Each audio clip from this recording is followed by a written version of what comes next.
черты. Среди гор впереди перевал, против нас в глубине темноты. Враг отборные силы собрал, лишь рассвет грянет бой, как гроза. Дождь свинцовый пойдет затяжной, красным блеском отсветит роса на камнях за опасной чертой. А мы давно переступили черты опасной тоненькую нить. Еще тогда нас в небе окрестили, когда в десанте стали мы служить.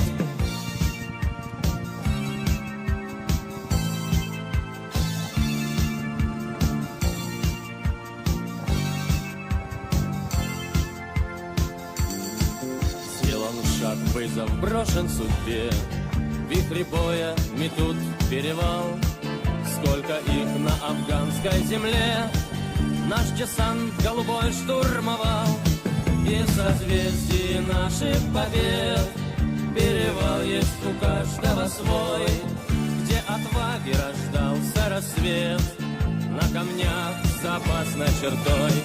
А мы давно переступили черты опасной тоненькую нить. Еще тогда нас в небе окрестили, когда в десанте стали мы служить.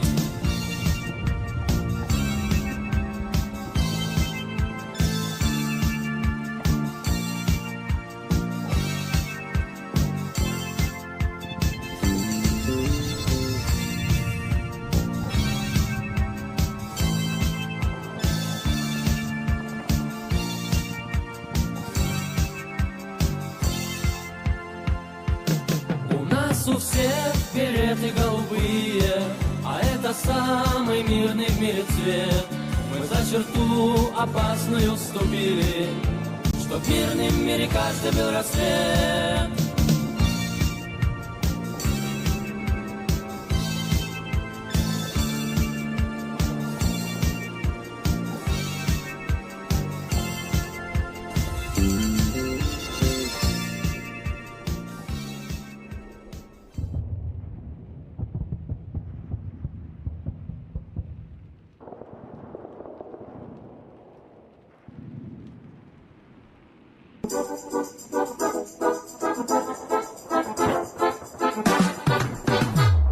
Прийшли окупанти до нас в Україну, форма новенька, воєнні машини та трохи поплавився їх інвентар.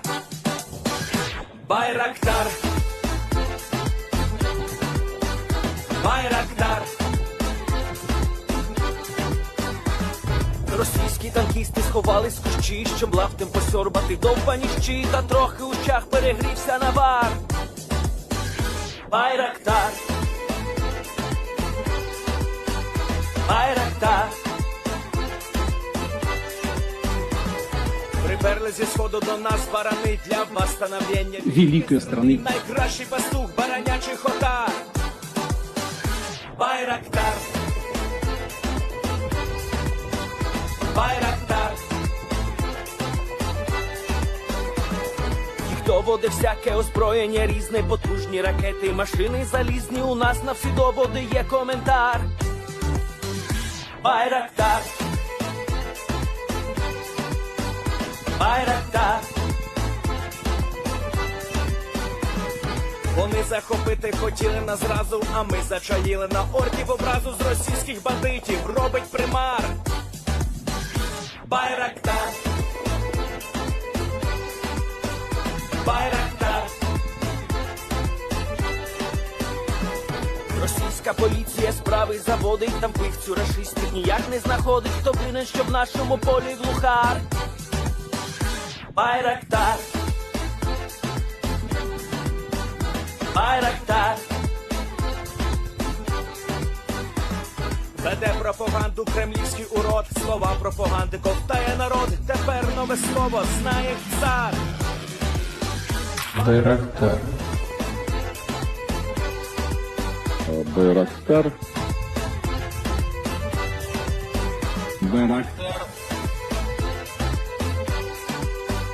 Байрактар.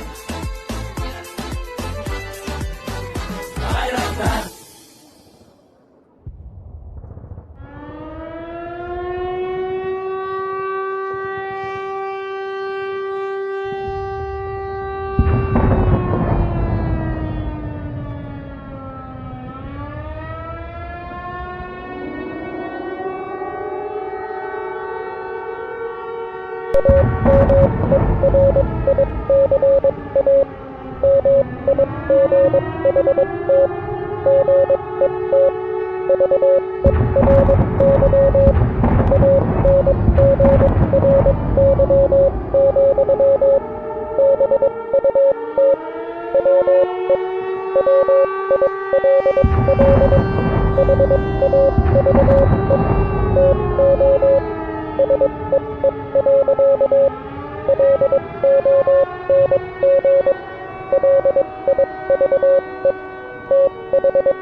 this. The Leaf Spring Army sends its regards.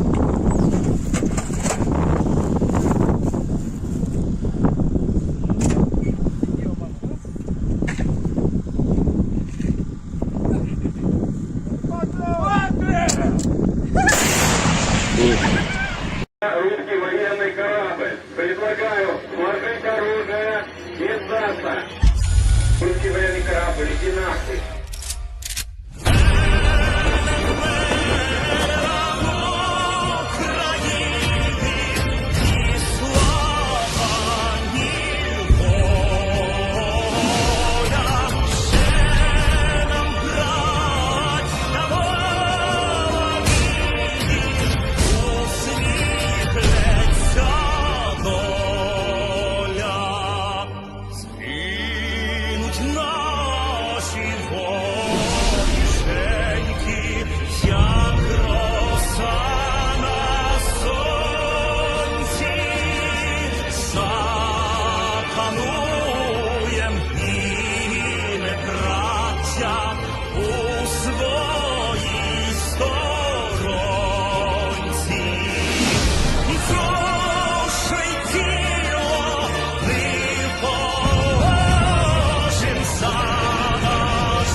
Hello, everyone. I'm the Enforcer, and I'm accompanied by Enforcer Matt.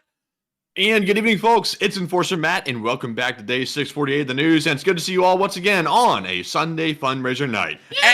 And of course, it is the night of nights. It is the night the Lee Spring Army looks forward to every single week. It's the night where the Lee Spring Army rolls forward the guns and shows the entirety of the world what we stand for. And we stand entirely behind the nation of Ukraine in their struggle against the Russian invaders. Tonight, our nonprofit that we are supporting is Revive Soldiers of Ukraine, an incredible nonprofit that has been helping to save the lives of thousands of Ukrainian soldiers and help them through the rehabilitation process since 2018. Their efforts have massively stepped up since the invasion in 2022, and they have been one of the forefront providers of medical care and assistance to soldiers in Ukraine. You can get a lot of testaments and accounts of what Revive Soldiers has actually been able to physically do for Ukrainian soldiers, and one of those is actually one of Operator Starsky's friends. And so if you would like to see Operator Starsky's friends, much like that, make sure that they are able to recover from severe injuries that they may have received on the front lines, make sure to support the fundraiser tonight, because it's going to be massively helping out and making sure that these folks will be able to have a life at all once they receive support and help from Revive Soldiers of Ukraine. We will not. I'll tell you what, man, I'm seeing some big fundraising amounts coming in already. I'm telling you, the fundraiser is getting respect. I'm telling you, it's getting respect. Oh, man, I'm telling you. What are we at right now? Currently at 803. No way. 803? Yes, pretty gold. Pretty solid. But we got to get... 823 now, actually.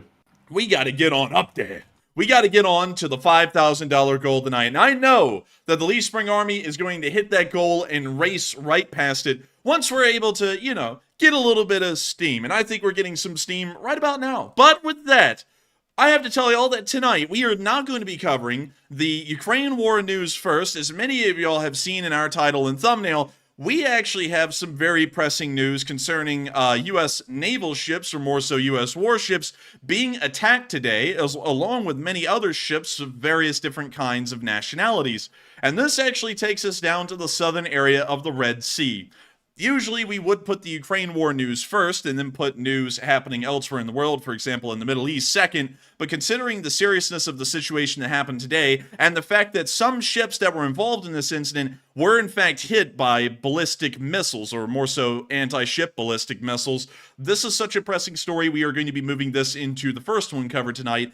And it's not going to be that long. It's probably going to be about 10 to 15 minutes long, and then we're going to be moving straight into the Ukraine war news. As Aaron Shu puts in 100, getting us to $1,200 absolutely Dang. blowing this thing up. If we can get more donations like that to revive soldiers of Ukraine, there will be soldiers that will have hearts beating by tomorrow. And so make sure to support the fundraiser. DCC Prime throwing in a 300. Oh my lord. Dude, we are What going y'all trying to do off. or something? Break a record out here? I mean, Man. come on, man. Man, we don't need to just break a record. We got to have that dog in us, that race dog Hell in us. yeah, They man. got like that $20 donation that was just thrown in by Race Dog. He got that dog in him. But moving That on was just from on time. moving on from the raw hype that I'm trying to throw out right here about the fundraiser, because I hope that we were able to raise a great deal. Of course, it saves lives, and if that's anything to be hyped about, or if that's nothing to be hyped about, I don't know what we would be hyped about. But nevertheless, we are going to be getting on into the news today that several ships of different nationalities, including 2 U.S. warships of an Arleigh class, were attacked today near the Houthi Islands in the southern Red Sea by Yemeni Houthi rebels who attacked the ships with ballistic anti-ship missiles as well as drones. We were able to find an entire Department of Defense analysis on this situation, which I'll be reading to y'all right here. The entire thing, because it gives, from what we know, the official sequence of events according to United States Central Command there in the Middle East. Today there were but today there were 4 attacks against 3 separate commercial vessels operating in international waters in the southern Red Sea. These 3 vessels are connected to 14 separate nations. The Arleigh class destroyer USS Kearney responded to the distress calls from the ships and provided assistance. At approximately 9:15 a.m. Sana time, the Kearney detected an anti-ship ballistic missile attack fired from Houthi-controlled areas of Yemen toward the MV Unity Explorer, impacting in the vicinity of the vessel. Unity Explorer is a Bahamas flag, UK-owned and operated bulk cargo ship crewed by sailors from 2 nations. The Kearney was conducting a patrol in the Red Sea and detected the attack on the Unity Explorer. We were actually able to find a picture of the MV Unity Explorer, and let me see if I can really quickly pull up a picture of that ship for y'all. And it's this one right here. Just to give you all an idea of the ship that sent out the distress call, here is a somewhat poor picture of it. And also here's another one. You can see that it's not always in the greatest of shape. Being a bulk carrier ship, it's, not going to be kept up to, shining, sparkling brilliance. But this is the ship that put in the first distress call at 9:15 in the morning. Now, to get y'all a picture of the USS Kearney, and let me make sure I can go pull up a picture right here. This is a picture of the ship. And this is a great picture, by the way. I believe this is a Flight 3 variant of the Arleigh class destroyers, one of the fairly newer ones, and this was the ship that would respond to the distress call that was sent out by the MV Unity Explorer. Moving back to our little report, though, in a separate attack at approximately 12:35 p.m., well, actually, sorry, we skipped forward a little bit. At approximately 12 p.m., and while in international waters, the Kearney engaged and shot down a UAV launched from Houthi-controlled areas in Yemen. The drone was headed towards the Kearney, although its specific target is not clear. We cannot assess at this time whether the Kearney was a target of the UAVs. There was no damage to the U.S. vessel or injuries to personnel. Although this part of the report is ambiguous, there are several different ways that this could have gone down that led to the drone having a little bit of ambiguity about it. From what we understand at this point, the MV Unity Explorer was being escorted out of the area northbound towards the Suez Canal by the USS Kearney that we have pictured here.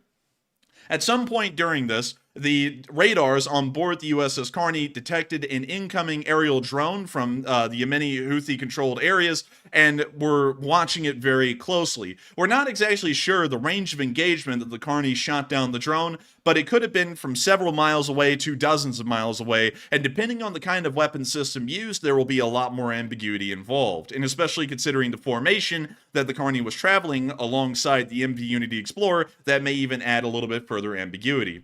If the drone was in a CWIS range, which means that it was somewhere in between 3 to 5 miles towards the ship, and it was then fired on and destroyed, which is about the max range of the CWIS, that means that it could be somewhat ambiguous, although the drone was getting incredibly close to the MV Unity Explorer and the Kearney. We have a feeling that due to international diplomatic reasons, the rules of engagement probably required the drone to get at a somewhat closer range, and so we would probably expect that the CWIS system was the weapon system on board the Kearney that was used against the drone, although we don't know that for sure because an official DOD report has not come out detailing the kind of weapon system used. There are also... Now, Enforcer, I will tell you, you that I did get some details earlier. It was about 10 minutes before the stream started. It looks like they're saying that at least one drone was used during the attack, some kind of maybe suicide drone of sorts. And they're also saying that the attack might have gone on for about 5 hours or so on the commercial vessels and also the Navy vessels as well. And we're seeing that as well. I would have to say that seems pretty accurate to our DOD report that we have here, because it starts at 9:15. I think it ends at like 5.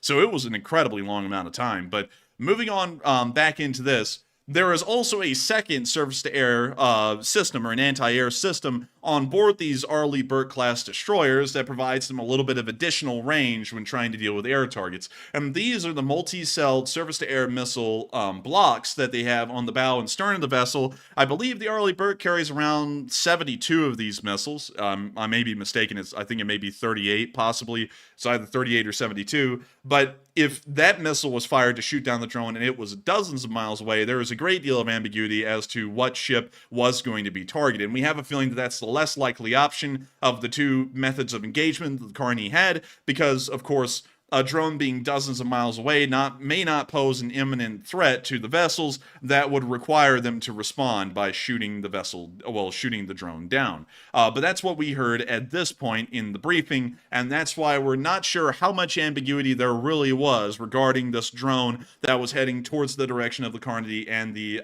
Carney and the MV Unity Explorer.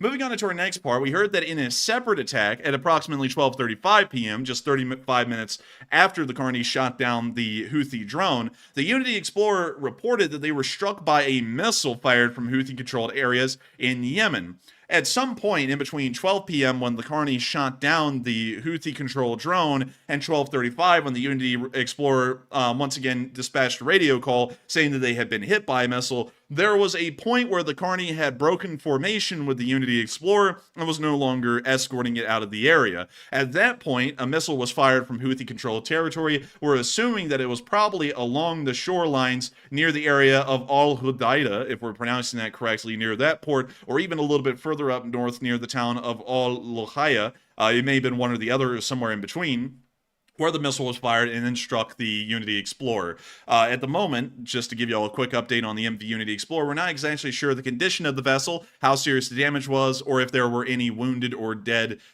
sailors aboard the ship. But moving on from that, they reported that they were struck by a Yemeni-controlled missile, a ballistic missile. The Carney then responded to the distress call and began to steam back towards the MV Unity Explorer. While assisting with the damage assessment, the Carney detected another inbound drone heading towards their coordinates, and they destroyed the drone with no damage or injuries on the Carney or the Unity Explorer. Unity Explorer reports minor damage from the missile strike, but at this moment, we are starting to understand that the Carney was most likely not using its CWIS any longer. If it was in the first engagement where the first drone had shot down at 12 p.m., it was most likely at this point using a surface-to-air missile, because this statement seems to suggest that this drone was picked up and then immediately shot down without any delay, unlike the first one where it seems that there may have been a little bit of extra deliberation going on in the background as to what they do to respond to the drone. I was about to just say that. That has to be stressful for the Navy commanders, because they're probably debating in their minds whether or not this is just a isolated attack or if it's literally going to be the start of a war from the Houthis, because they don't really know what's happening at the moment. They just know missiles are flying in, and they're not sure how it's going to proceed from there. That's true, and that also puts a lot of stress, especially on the captain, because I would assume that while Howard Rose is being the captain of this fundraiser and just threw in 100, getting us to 1.8 thousand this early in the stream, pretty impressive, and I hope it keeps going, but the captain probably has a lot of stress on him, because I would assume that he most likely was not able to discuss the situation, considering how quickly it was unfolding with U.S. CENTCOM commanders at CENTCOM headquarters.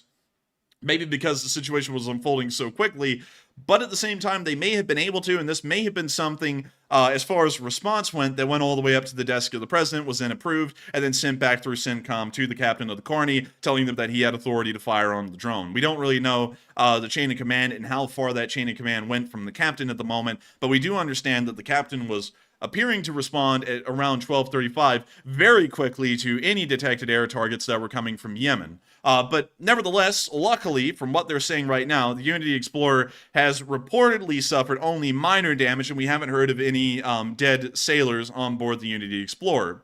And so for the next 3 hours, just about, almost nothing happens in the Red Sea area near Yemen. The Unity Explorer appears to have possibly started to move out of the area after sustaining the damage, moving towards the northern area of the Red Sea at the Suez Canal, and the Carney remained in the area along with another U.S. destroyer that was still trying to provide some sort of protection to the merchant shipping traveling through the area. But at approximately 3:30 p.m., the MV number 9 was struck by a missile fired from Houthi-controlled areas in Yemen. And really quickly, let me take this off screen and try and get y'all a picture of the MV number 9, just to show y'all what vessel was hit.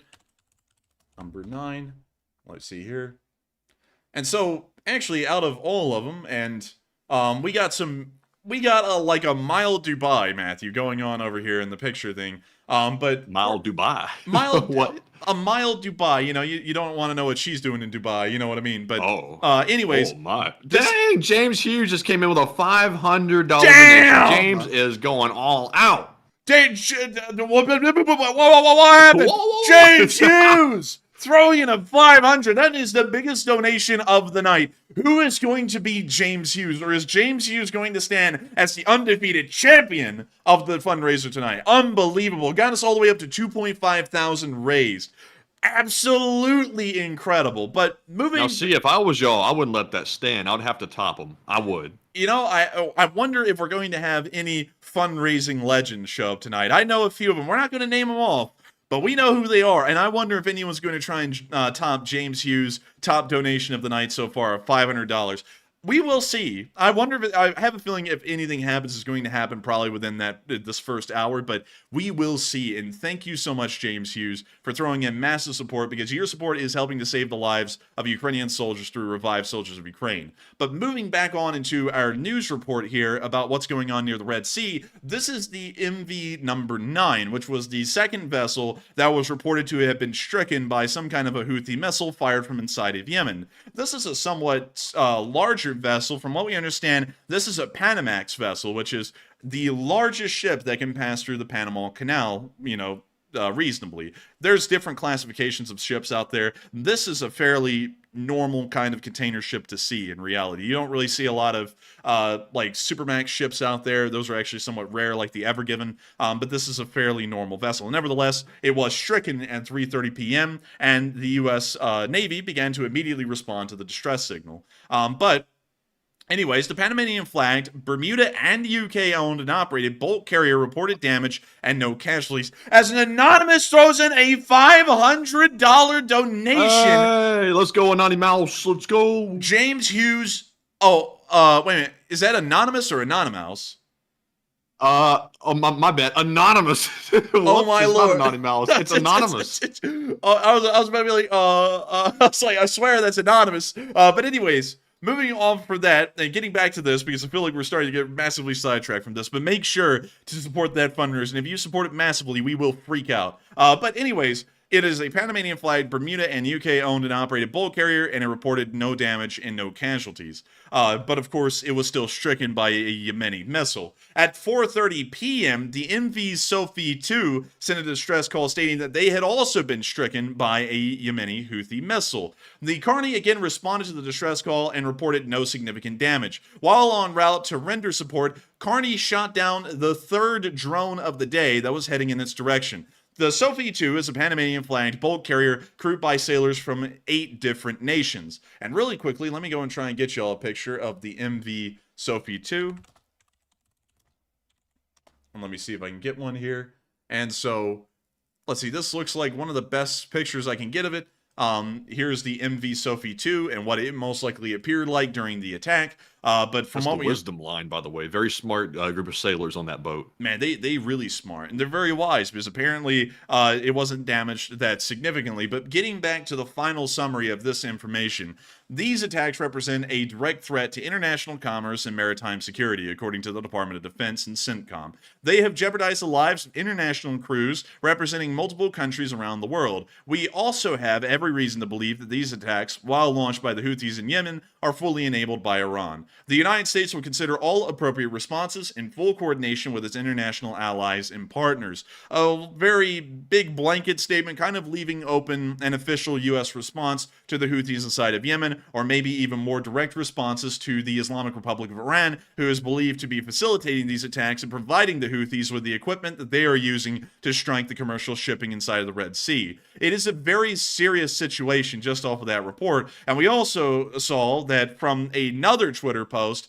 that they were stating that the attacks have been made at sea. It's almost the same report as before. It's almost a direct copy, but they also have a map down here, which was very helpful in identifying where these ships were when they were being stricken throughout the day. We can see where the MV Reporter, the MV Unity Explorer, the MV Number 9, and the MV Sophie 2 were all hit by ballistic anti-ship missiles. We can also see where the USS Mason was, and also the USS Carney as well, showing really the best layout of what happened at sea during those few hours where these attacks were occurring.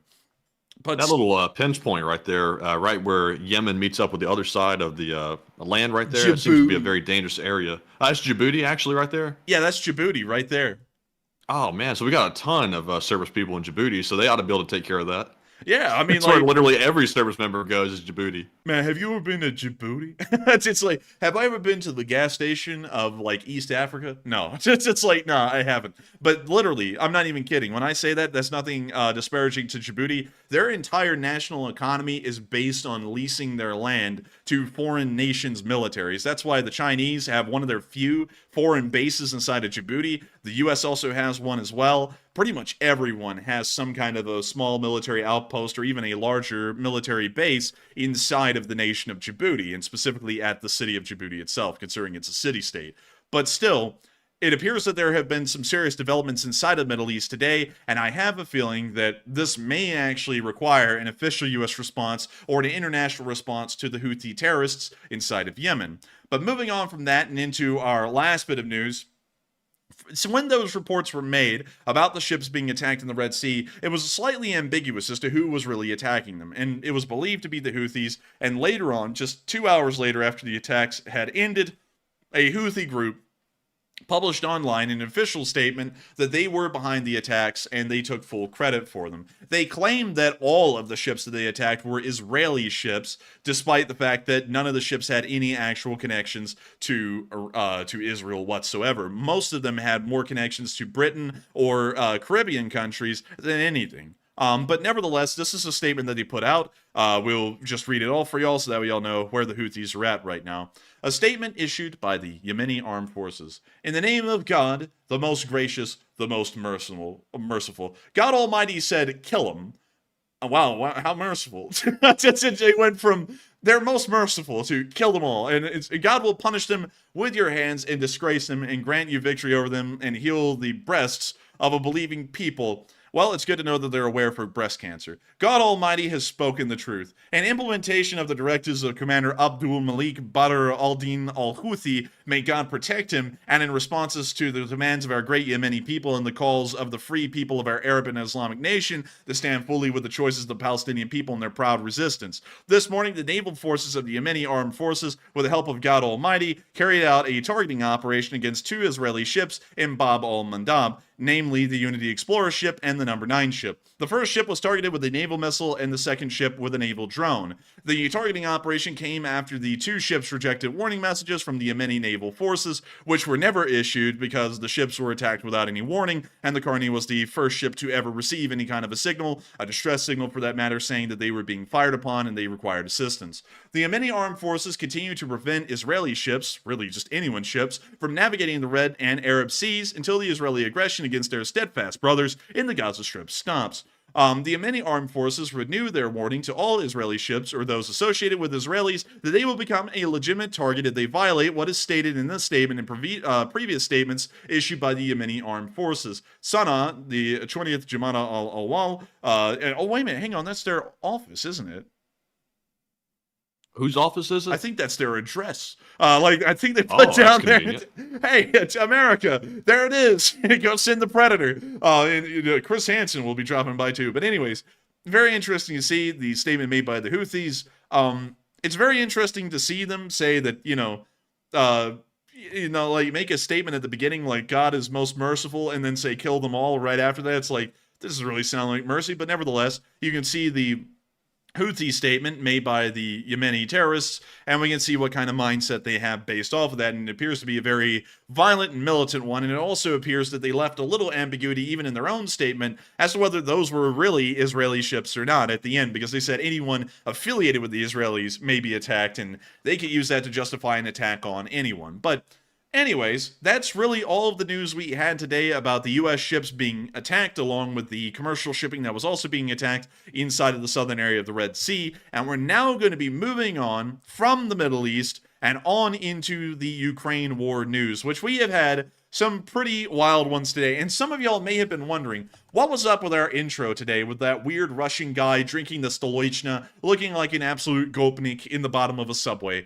Well, that's because we found that picture today, and it was just so funny, I had to make a special little thing about the guy.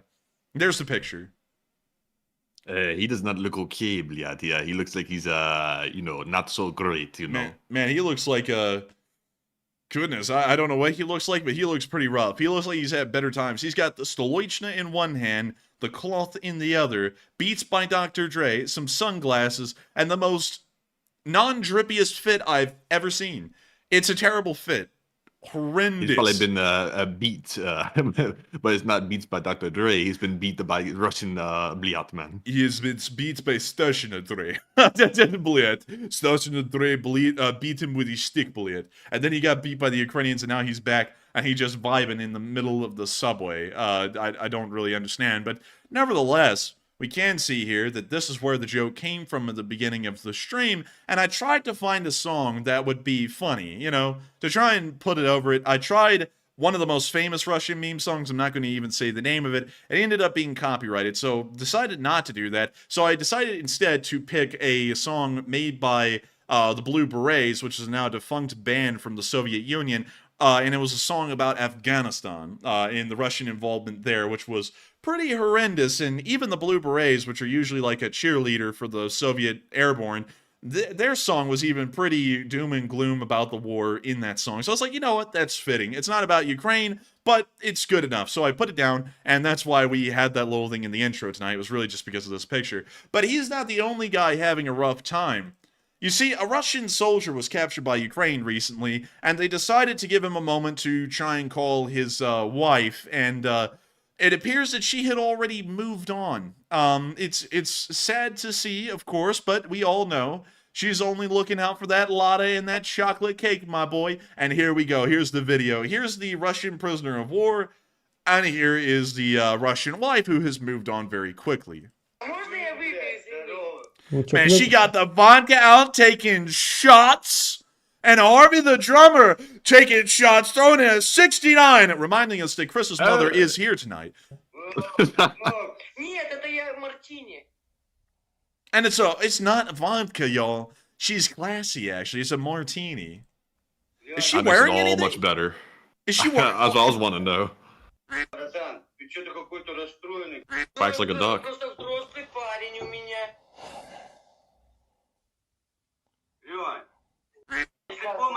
I don't know what's up with the quacks, but there's a guy in the background, and you can see this guy right here, Matthew. He's realizing, he's like, wait a minute, she's with another dude? Oh, dude, well, it's a good thing that the camera never went lower than that, because it's pretty clear now she's she's having a time of it.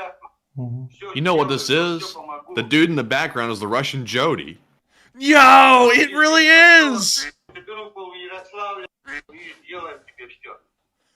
Dude, this is terrible. Dude, imagine being a prisoner of war, being filmed for a YouTube channel that interrogates prisoners of war, and then in front of probably hundreds of thousands of people here in a minute, not only are you a prisoner of war, but your wife is actively cheating on you with another guy. That's got to be the worst. Like, this guy right here, this is worse than being a prisoner of war for him. This has got to be terrible. But that's the Russian experience. This is bad, man. I have a feeling if this video went any longer than this, it could get graphic really quick. Man, it probably could, and it would be nasty. It would be nasty. I'd say that it would be worse than Chris's mom. Terrible. But anyways, oof. And by the way, we're not talking about any of the Chris's here tonight. It's a Chris we banned, so don't worry. Everyone's fine. Y'all are good. We're just talking about that one Chris that got banned. But anyways, we're now going to be moving on from that little bit of news, because while the Russians have a problem with, you know, the things like that. We can also see that they have some problems with security around the Kirch Bridge, and they're continuously trying to ramp it up to points that seem nearly insane at this point. We can see that the sand batteries near the Kirch Bridge, these are actually, and I'll try and show y'all where they are. From what we understand, these little sand batteries are somewhere just near Taman. We believe they're around right here, actually, right near the bridge. And from what we can see, they have set up brand new sand batteries. These are decoys over here, by the way. But they have 3 decoys over here, and then they have an entire, what appears to be 1, 2, 3, 4, 5, maybe 5 S-400 launchers, all near one fire base that is near the base of the Kirch Bridge. 5 of them. That is nearly about 16 S-400 missiles that are ready to fire just from this one battery near the bridge that was seen today from satellite picture.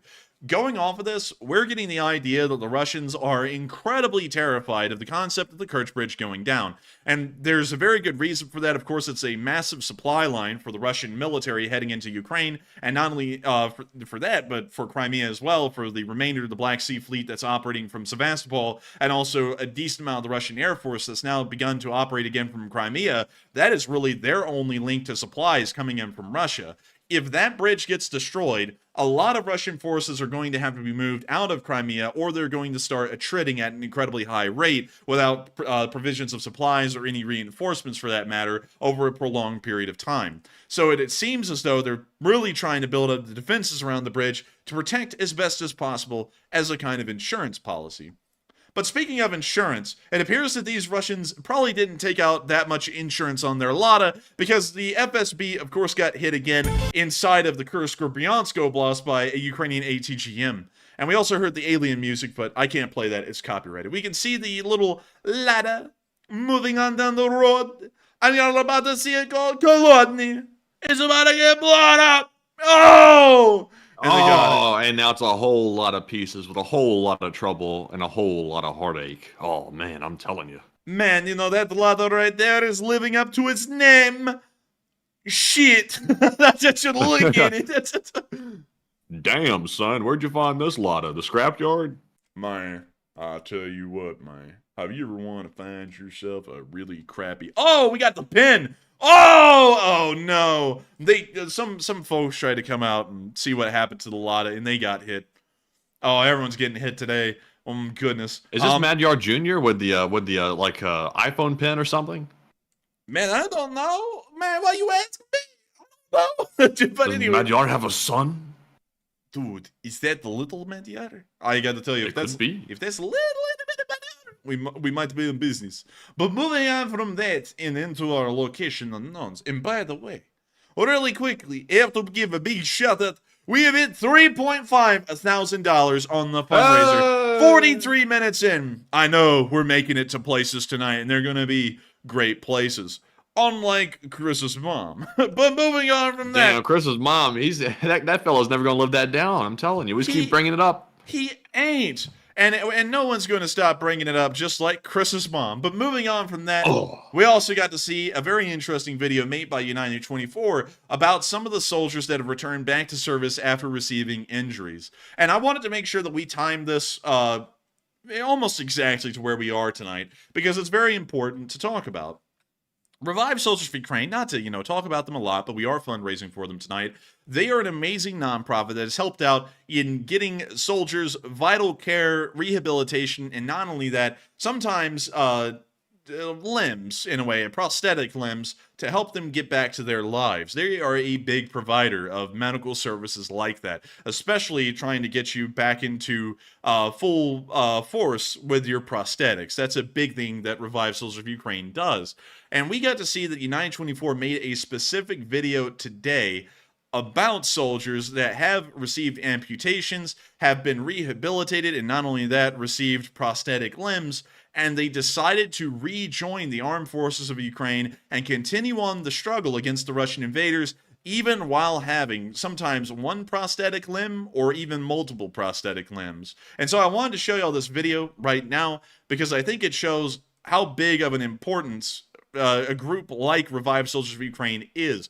Revive Soldiers of Ukraine is one of the organizations, one of the forefront organizations that provides these kinds of services and prosthetic limbs to soldiers like these. And so if you want to know or feel that more soldiers, either whether they decide to join the Ukrainian army or not again, are getting these kinds of prosthetics, make sure to support the fundraiser tonight, because that does help them to get this kind of prosthetics. But without further ado, here is the video. I'm proud of my injury. I was wounded in battle. I was more worried about how my family would find out about it. I took it as if life was trying to play a joke on me. I'm just going to poke fun at it way more in return. Чим воно мене.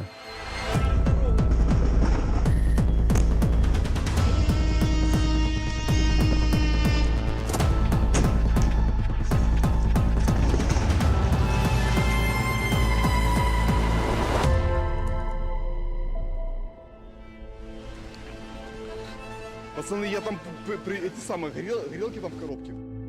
Ти хочеш туди піти, чи що? Був тиждень, де я там пахникав. There was a week when I mopped around a bit. I was watching videos of Dua Lipa, British singer, and how they dance there. I thought, shit, I'll never be able to dance like that. Не зможу танцювати. Поки мені сказали... But when some good people told me, don't be so bloody stupid, your injury is not that critical, and many guys with such injuries return to the front line and continue their fight. I thought, if others have managed it, why don't I give it a try? Не спробувати мені.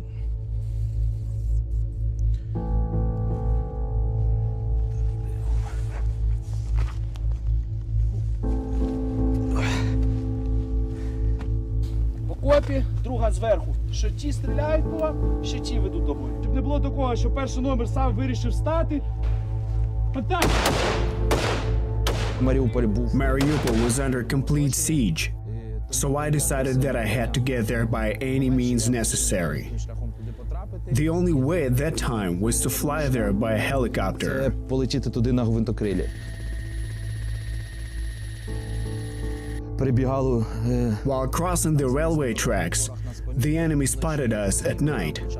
They were shooting at infantry with anti-tank weapons. Противотанкові засоби, тобто нога. I mean, my leg. They did not amputate it at Azovstal. It was gone right away. A rocket hit, cutting it off, and continued flying. It severed my leg like a branch, didn't even detonate, flew on, hit a railway carriage, and exploded into many pieces. I also got fragments in my other leg, and here they are. Тут попали. Well, I can only say that it was a blast injury sustained in enemy territory during a combat mission. Once I got the prosthesis, I immediately stood up and walked, and the next day I even bought a motorcycle. I didn't need any further rehabilitation. A week after being fitted with a prosthesis, I jumped with a parachute again. Also, I'm riding hydrofoils. I was wounded during the Kharkiv counteroffensive. The shelling began and we sprinted towards the planted trees. I led the way. Suddenly an explosion erupted. I saw it happening in front of me. Smoke billowing, debris flying. I collapsed and, well, realizing I had triggered a mine. I knew my leg was gone. My comrades pulled me from the trees with a rope. Витягли мене тросом з посадки.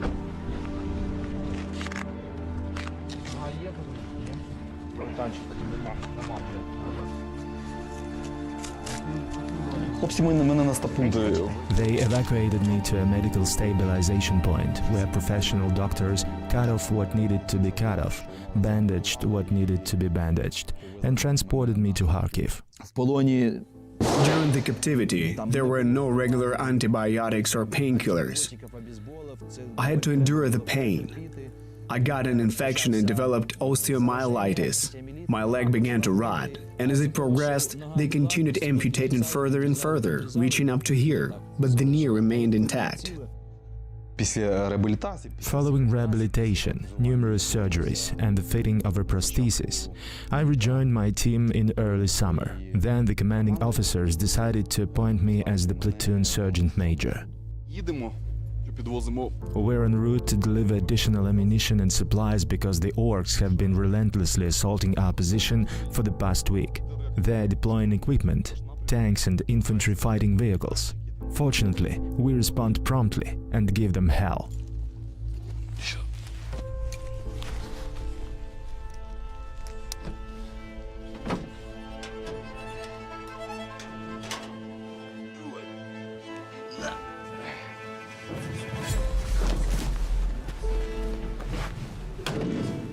I had a rehabilitation program. I trained independently, hit the sports ground, then worked out in the gym, and eventually started running with a regular prosthesis. So I kept training, day after day, and now I'm trying to be useful too. I've taken up teaching, focusing on tactical firearms training and shooting.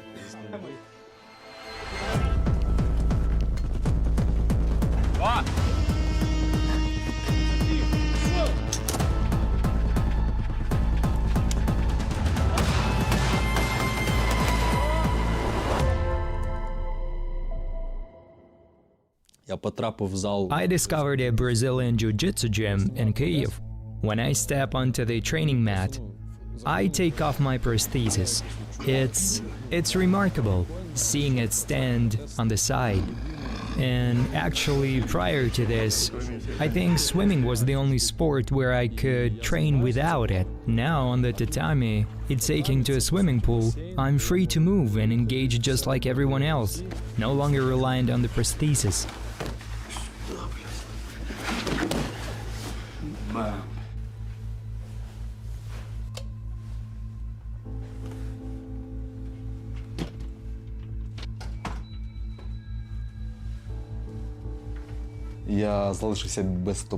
I may have lost my foot, but I got 2 new artificial ones. One still in the fine-tuning phase, the other made by friends in Germany. It has a sporty carbon fiber design and suits an active lifestyle. I use it in combat conditions. Physically, wearing a prosthesis is difficult. It's really uncomfortable. Having to take it off, wash my leg and the liner, dealing with chafing and pain. I am unable to do many things I used to do, but mentally, I'm okay. I've accepted it. Even when my leg was amputated, I thought, it's a tolerable amputation. I'll have a prosthesis. I'll be a cyborg. My comrades knew how much I loved my job. They understand that life, in a way, took it away from me. They were more upset than I was. That's why I supported them. Played football at the base. If I could turn back time, I wouldn't change a thing. I would have done the same, flown again, taken a different scope, and eliminated even more of the enemy. The world of the future for me is, first of all, a world without empires. We should explore other worlds, settle on different planets, and think about how we can evolve. With 2 children of my own, I want them to grow up in a country that embraces European values and progresses in development. Ukraine is my homeland, where I was born. It's my home. I won't give up my home just like that. Dang, those are some tough guys, want to, really get anxiously back on the front line that quick after such an injury like that. It seems like, isn't it true that our guys, when they get an injury, you have to get a leg amputated or it gets blown off or something, that's pretty much it. You're not going back to a deployment. Yeah, I mean, in the U.S. military, if you get an amputation like that, you're medically discharged. You're no longer in the military. Yeah, and it seems like that'd be the natural response, is not wanting to go back. But these guys are dying to get back to the front line, which is they're apparently tough as nails. Yeah, I mean, these guys are the next level of tough. And while those folks inside of this video were getting their prosthetics from places like Germany and other different groups, Revive Soldiers of Ukraine provides those kinds of prosthetics to soldiers as well. You can actually find out more on their website, which we have a link to in the description below. It's actually the first one in our description.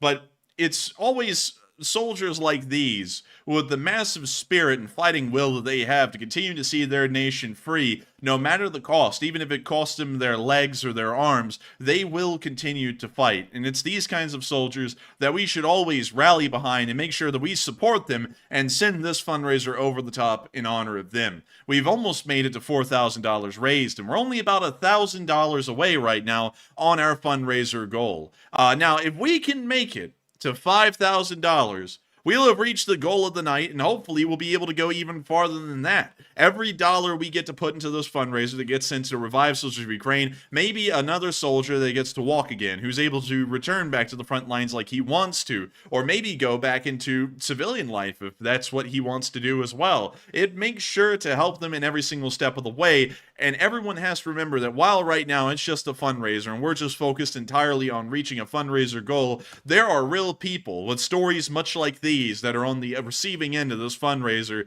that have their lives entirely balanced on the generosity of people like the Lee Spring Army. And so with that, we're now going to be moving on from that little video and that little rallying cry right there and on into the Russian casualty report for the past 24 hours. And it's been pretty good. Dang! They only got 2 Bobcats, man, but like always, like I'm saying like all the time these days, all the other losses are incredibly high. And all the other losses are quite high. 2 Bobcat skid steers were lost only, but 930 Russian soldiers once again met their end on the battlefields of Ukraine today, facing down those kinds of brave Ukrainian soldiers we just saw, along with 11 armored personnel carriers being destroyed, 22 supply trucks getting knocked out, 4 tanks, 8 artillery pieces, 1 drone, 1 MLRS, and 1 cruise missile.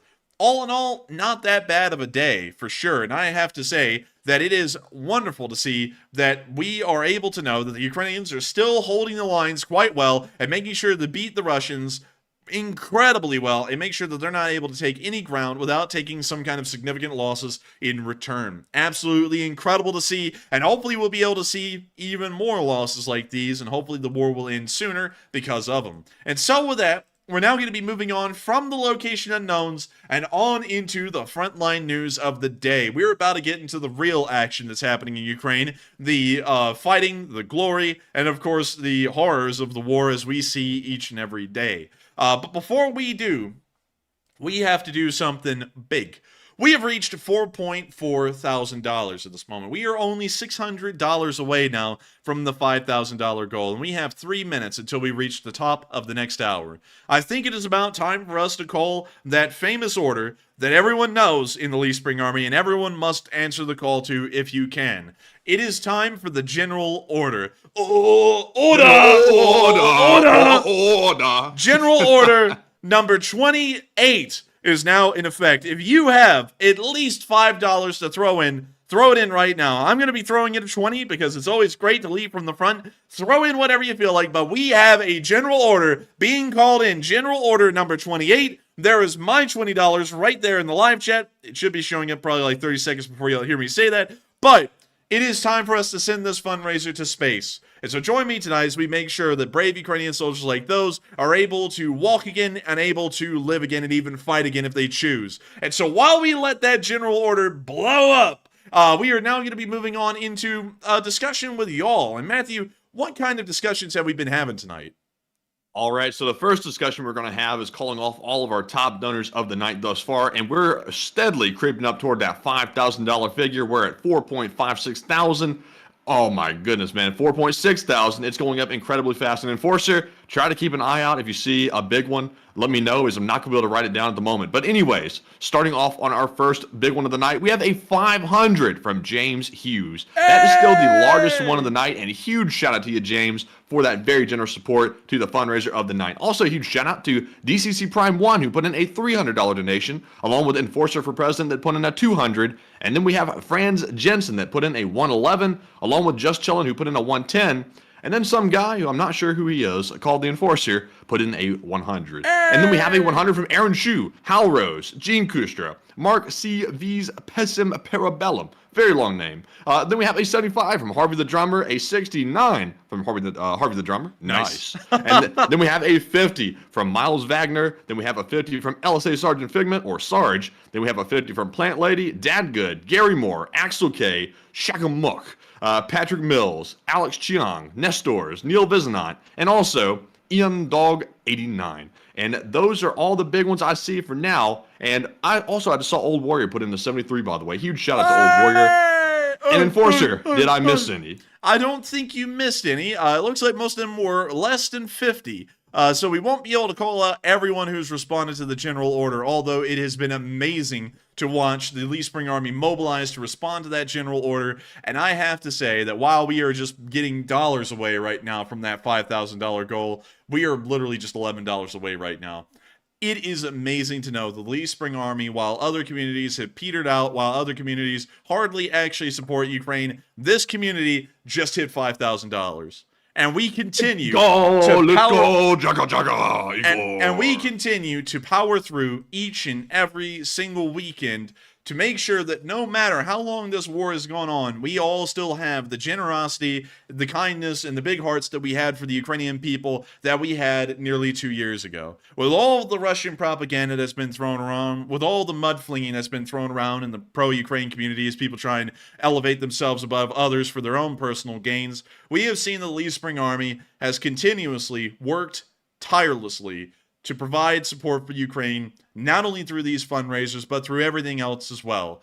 It's been absolutely beautiful to see, and I've got to say that it's amazing to know that 648 days into the war, the Lee Spring Army has stood up once again to stand down the Russians, at least the best way we can, and show that Western support for Ukraine is still as grand and as strong as it was even at the beginning of the war. It is absolutely incredible to think that, and I think that it's a massive testament as well to the unbending resolve of the Lee Spring Army and its amazing might to continue to fundraise like this for these fundraisers. Y'all are helping to save lives, truly. And while, I don't have the ability to just go over to Ukraine and snap a picture in front of whatever we're doing, I can promise y'all that this actually has a massive effect to folks over there. And if we ever get the chance, we will be able to go over to Ukraine at the end of the war and maybe track down some of the people who did get support provided to them by Revive Souls of Ukraine and other nonprofits that we supported and get to hear their stories, because there are real people who are being affected on the other ends of these fundraisers, and it is massive to know that we are able to do it. And so, thank you to everyone so much once again for helping out this fundraiser. Of course, y'all can continue to fundraise for it if y'all want. We may be over the goal, but that doesn't stop people from donating. But with that, we are now going to be moving on into the next little discussion that we've had with all of y'all. And so, what do we got, Matthew? All right, and also real quick, huge shout out to Steve Watkins at work. I was waiting for his donation to come in. He always throws one in on Sunday, and he's still at work. And thank you very much, Steve, as always, for supporting the fundraisers. And with that being said, we are moving on to our first poll question, which says, do you think the U.S. will respond proportionally to the recent Red Sea attack? 56% said yes, they must respond in kind. 15% said, probably not proportional. 23% said no, we will ignore it yet again. And 6% said unsure.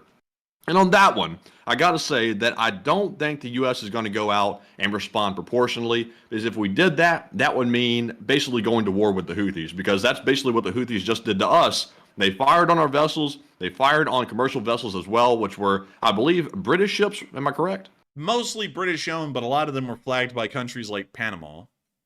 Yeah, I personally don't think we're going to go as far as to actually start basically launching a war into Yemen. Personally, me, that might be what I want to do, but I don't think the U.S. is actually going to pull the trigger and go that far just yet. I'm not saying maybe either option is wiser than the other. You just got to weigh the pros and cons, and I'm sure that the cons are going to outweigh the pros for right now. But Enforcer, what say you? Really quickly, let me go and look at the Yemeni civil war at the moment, and let's see who controls what. So, this is the current map that was published by Wikipedia. Of course, take it for what it is. It's a Wikipedia map, so it may not be perfectly accurate. But from what we can tell, these are the areas controlled by, and let me make sure that we get the color coding correct. These are controlled by the Republic of Yemen. So this is the official government of Yemen before the civil war began. We can also see that there are two other significantly large groups that control areas inside of Yemen. The area in green are the Houthis, and it appears that they control the majority of the population centers inside of the country. And then the area in yellow is the Republic of Yemen as well. Wait, hang on. Let me take a look at this. Its territory is controlled by pro-government STC militias. So pretty much the yellow and the red are nearly in a coalition with each other, from what I would understand, taking a quick look at this. And the Yemenis control the western part of the country, which has most of the population, from what we can tell. still, going off of this and knowing that there is an internationally recognized government there, I think that the Yemeni attack, well, the Houthi attack on commercial shipping today would require a response by the U.S.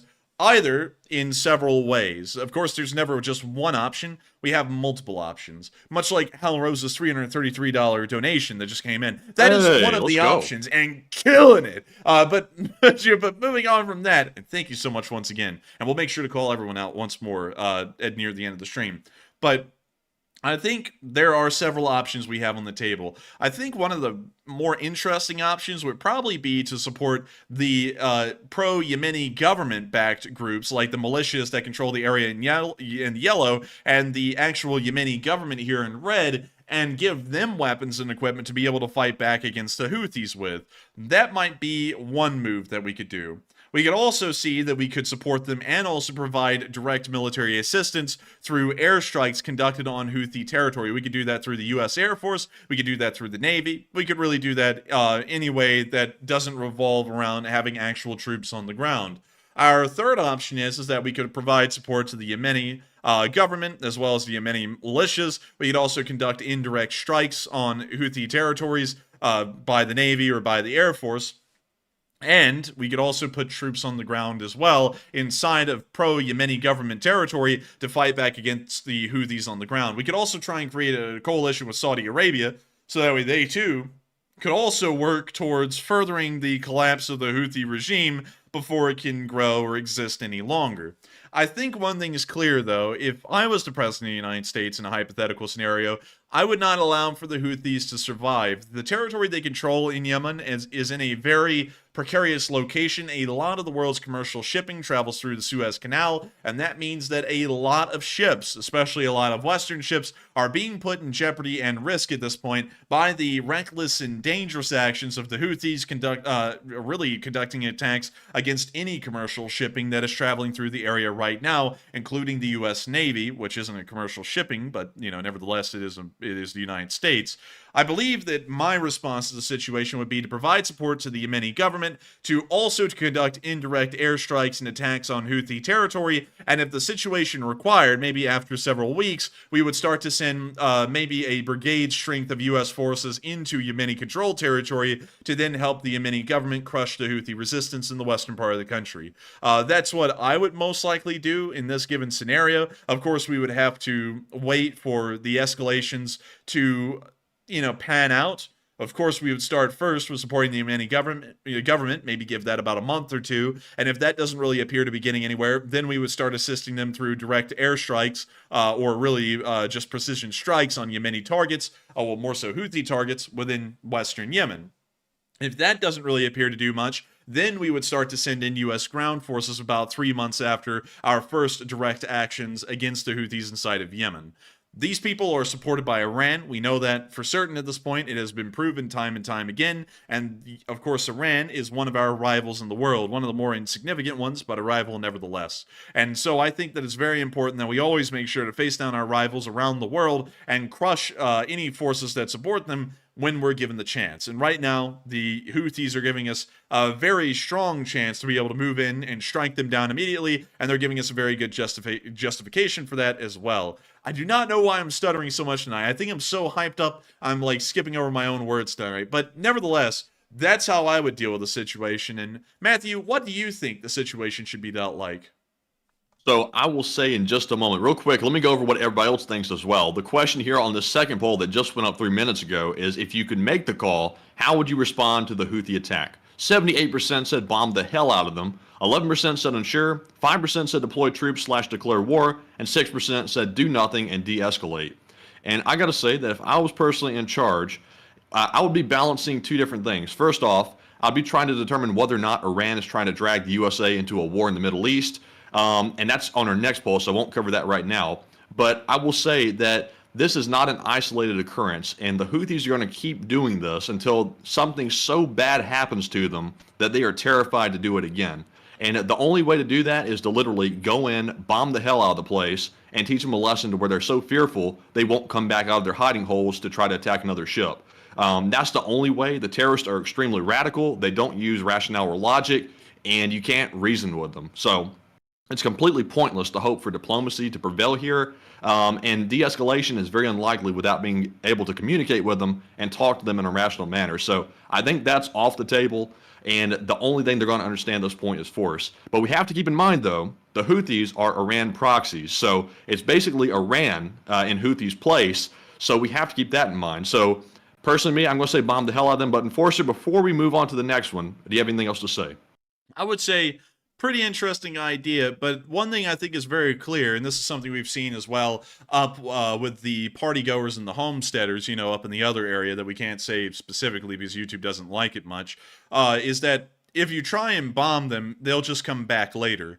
They'll forget about the lessons that they learned a few years ago, and they'll start attacking commercial shipping again. I think we need a solution that doesn't just make these people go into hiding. I think we need a solution that will dismantle them completely and destroy them. And I think that a good way to do that would either be to support the Yemeni government physically with either the provision of weapons or monetary support, or to start bringing troops on the ground and allow direct U.S. action that would further the Yemeni government getting direct control over the entirety of the country again. That would be my opinion on it, because I think trying to just bomb them out isn't really going to fix the issue. I think it's only going to make the issue hide for a few years, and then it will pop up again. We want a permanent fix to this problem, and I think that a permanent fix through the ways I've laid out would be a great way to go about it.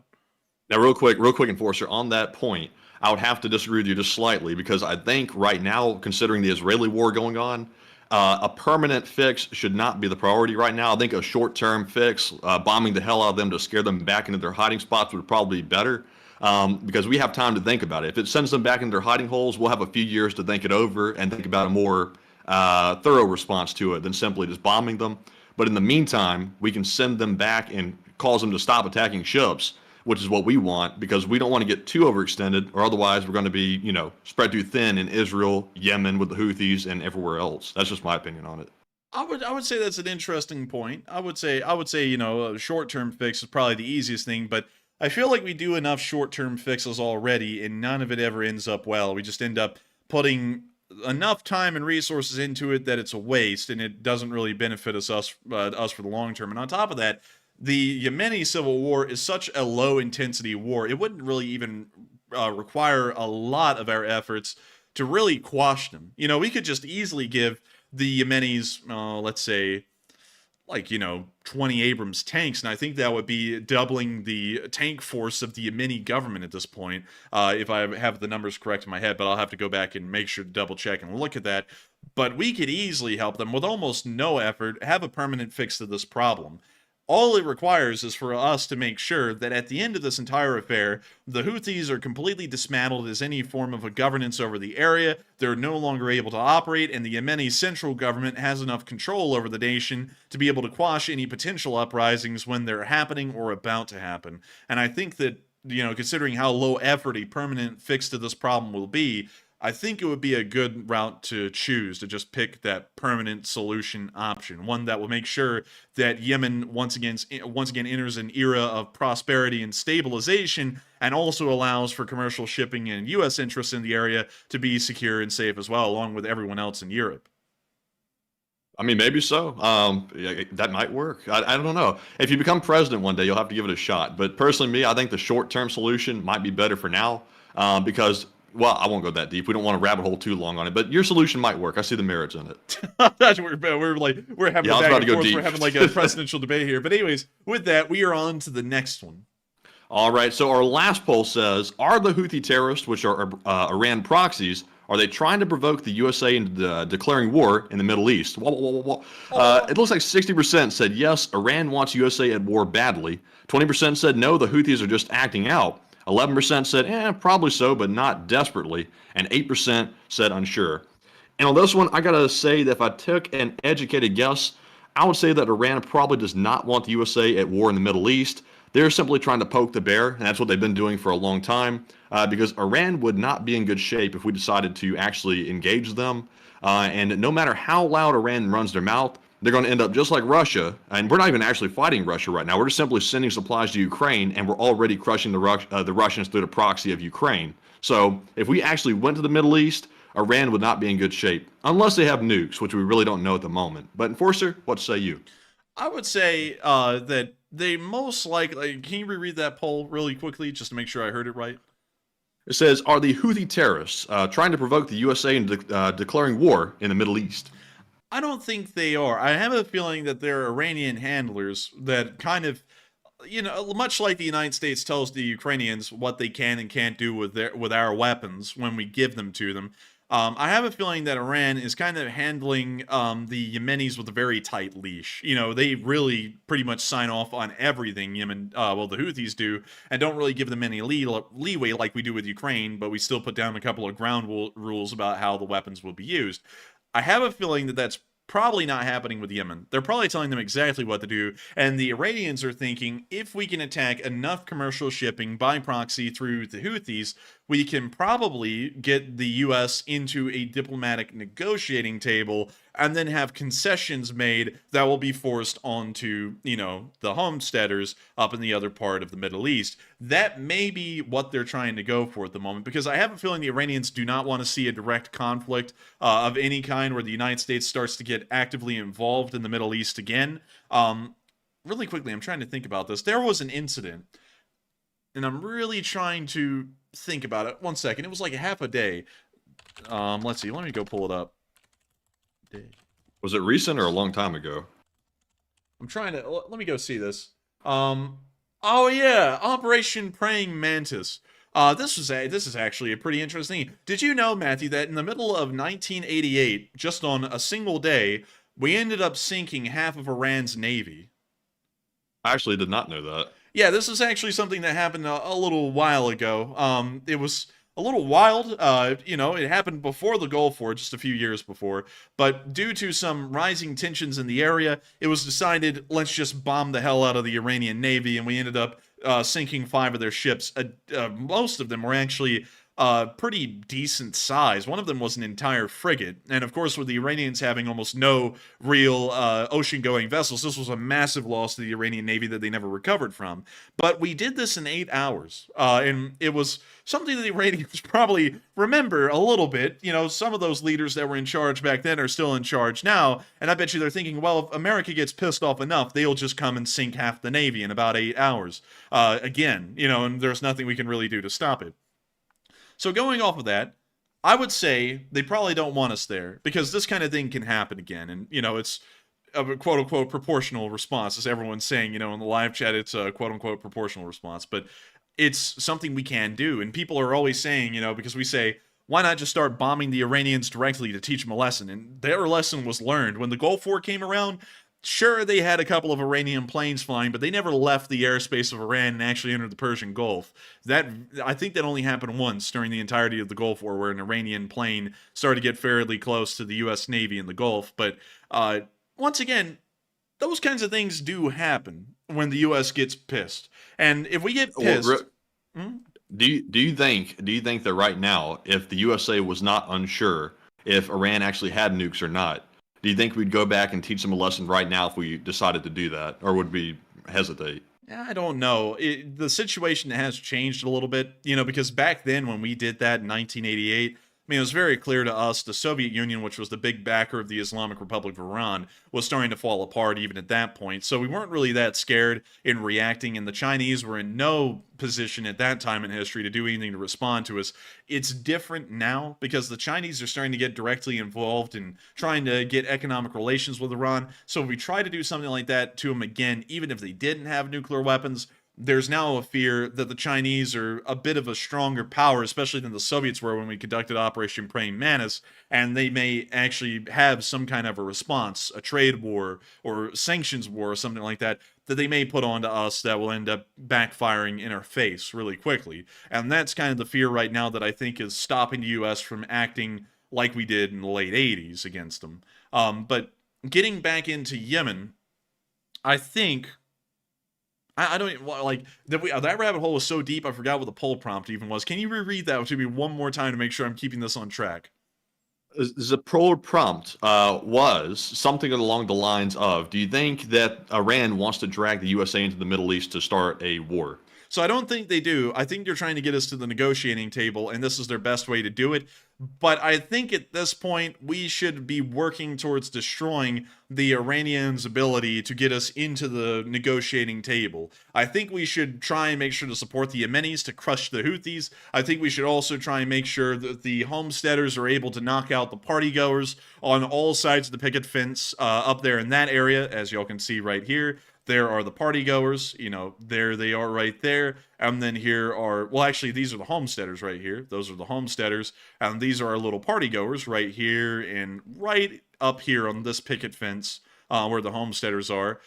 I think we should make sure that all of these groups are knocked out and destroyed, because it will stop the Iranians completely for a long time from having any ability to try and bring us into a negotiating table and further their plans in the Middle East. That would be my opinion as to what they're doing right now. But with that, we are on to the next one.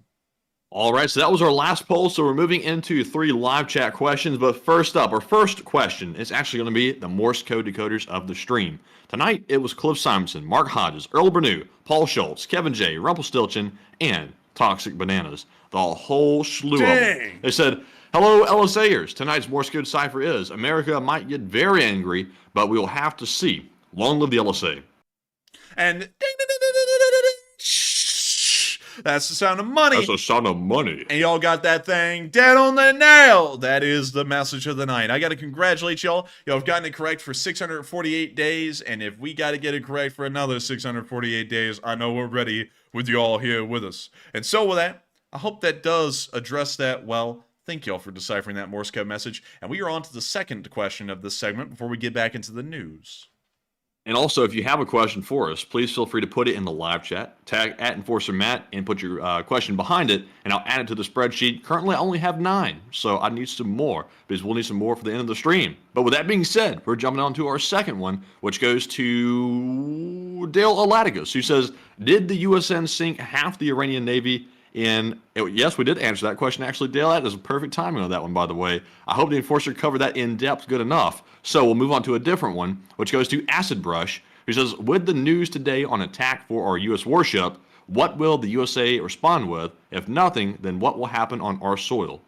Nothing will really happen on our soil, I don't believe. If anything did happen, it's most likely going to be loosely connected and probably not something signed off on by the Iranians or any Iranian-backed group. At least that's what I would believe at the moment. I could be proven wrong. But if we respond, I don't really know. I hate to say that because I would love to be able to tell y'all that what our responses are very predictable. It seems as though a lot of our responses now are somewhat demure or nearly non-existent at the moment. I don't really know how to explain what our response will be. It may be nothing, because right now we see that the U.S. government is actually trying to downplay the sequence of events that occurred today. And while it certainly did make it around heavily and very quickly on the internet, it doesn't really seem like the U.S. government is very apt to try and respond to what happened. I don't think, in my personal opinion, that is a good response to the situation, because once again, we are just allowing for more attacks to be sanctioned against international shipping in the Red Sea, and that could end up having disastrous consequences long term. We're almost entering the age of piracy off the coast of Somalia again, but instead of it being Somali pirates, it's Iranian-backed terrorists that have an actual ambition and a goal beyond just trying to provide for themselves or make any kind of money to make ends meet. I think this is even worse, really, in a larger global situation than what the Somali pirates did back in the early 2010s. So I would say if we respond, we probably will conduct a few airstrikes on the Houthis, but beyond that, I don't think the U.S. is going to respond any further than that at the moment, although I think they should certainly try and do something a lot more severe and a lot more heavy-handed. But with that, I hope that does address that well, and I think we're on to the final question of this segment. Yes, and real quick, I saw Mark, CV's Pessim Parabellum, very long name, by the way, Mark. He says, the U.S. just escaped from 20 years of war in the Middle East and doesn't want to get dragged back into one. And I think Mark hit it right on the head. The U.S. is traumatized right now because it's still reeling from just withdrawing out of Afghanistan in the Middle East. And that's probably where most of the hesitation is coming from about responding to the Houthis. And I think the Iranians and also Houthis and all the other terrorist groups are understanding that's the mindset right now of the USA, and they're taking advantage of that. I'm not saying it's completely unreasonable. I mean, it is a big deal to get back involved in the Middle East after what just occurred, especially that disastrous withdrawal from Afghanistan. That was even worse. So, that's probably what's running through their mind. But I wouldn't let that hold us back from making a strong and rational response in response to the terrorists.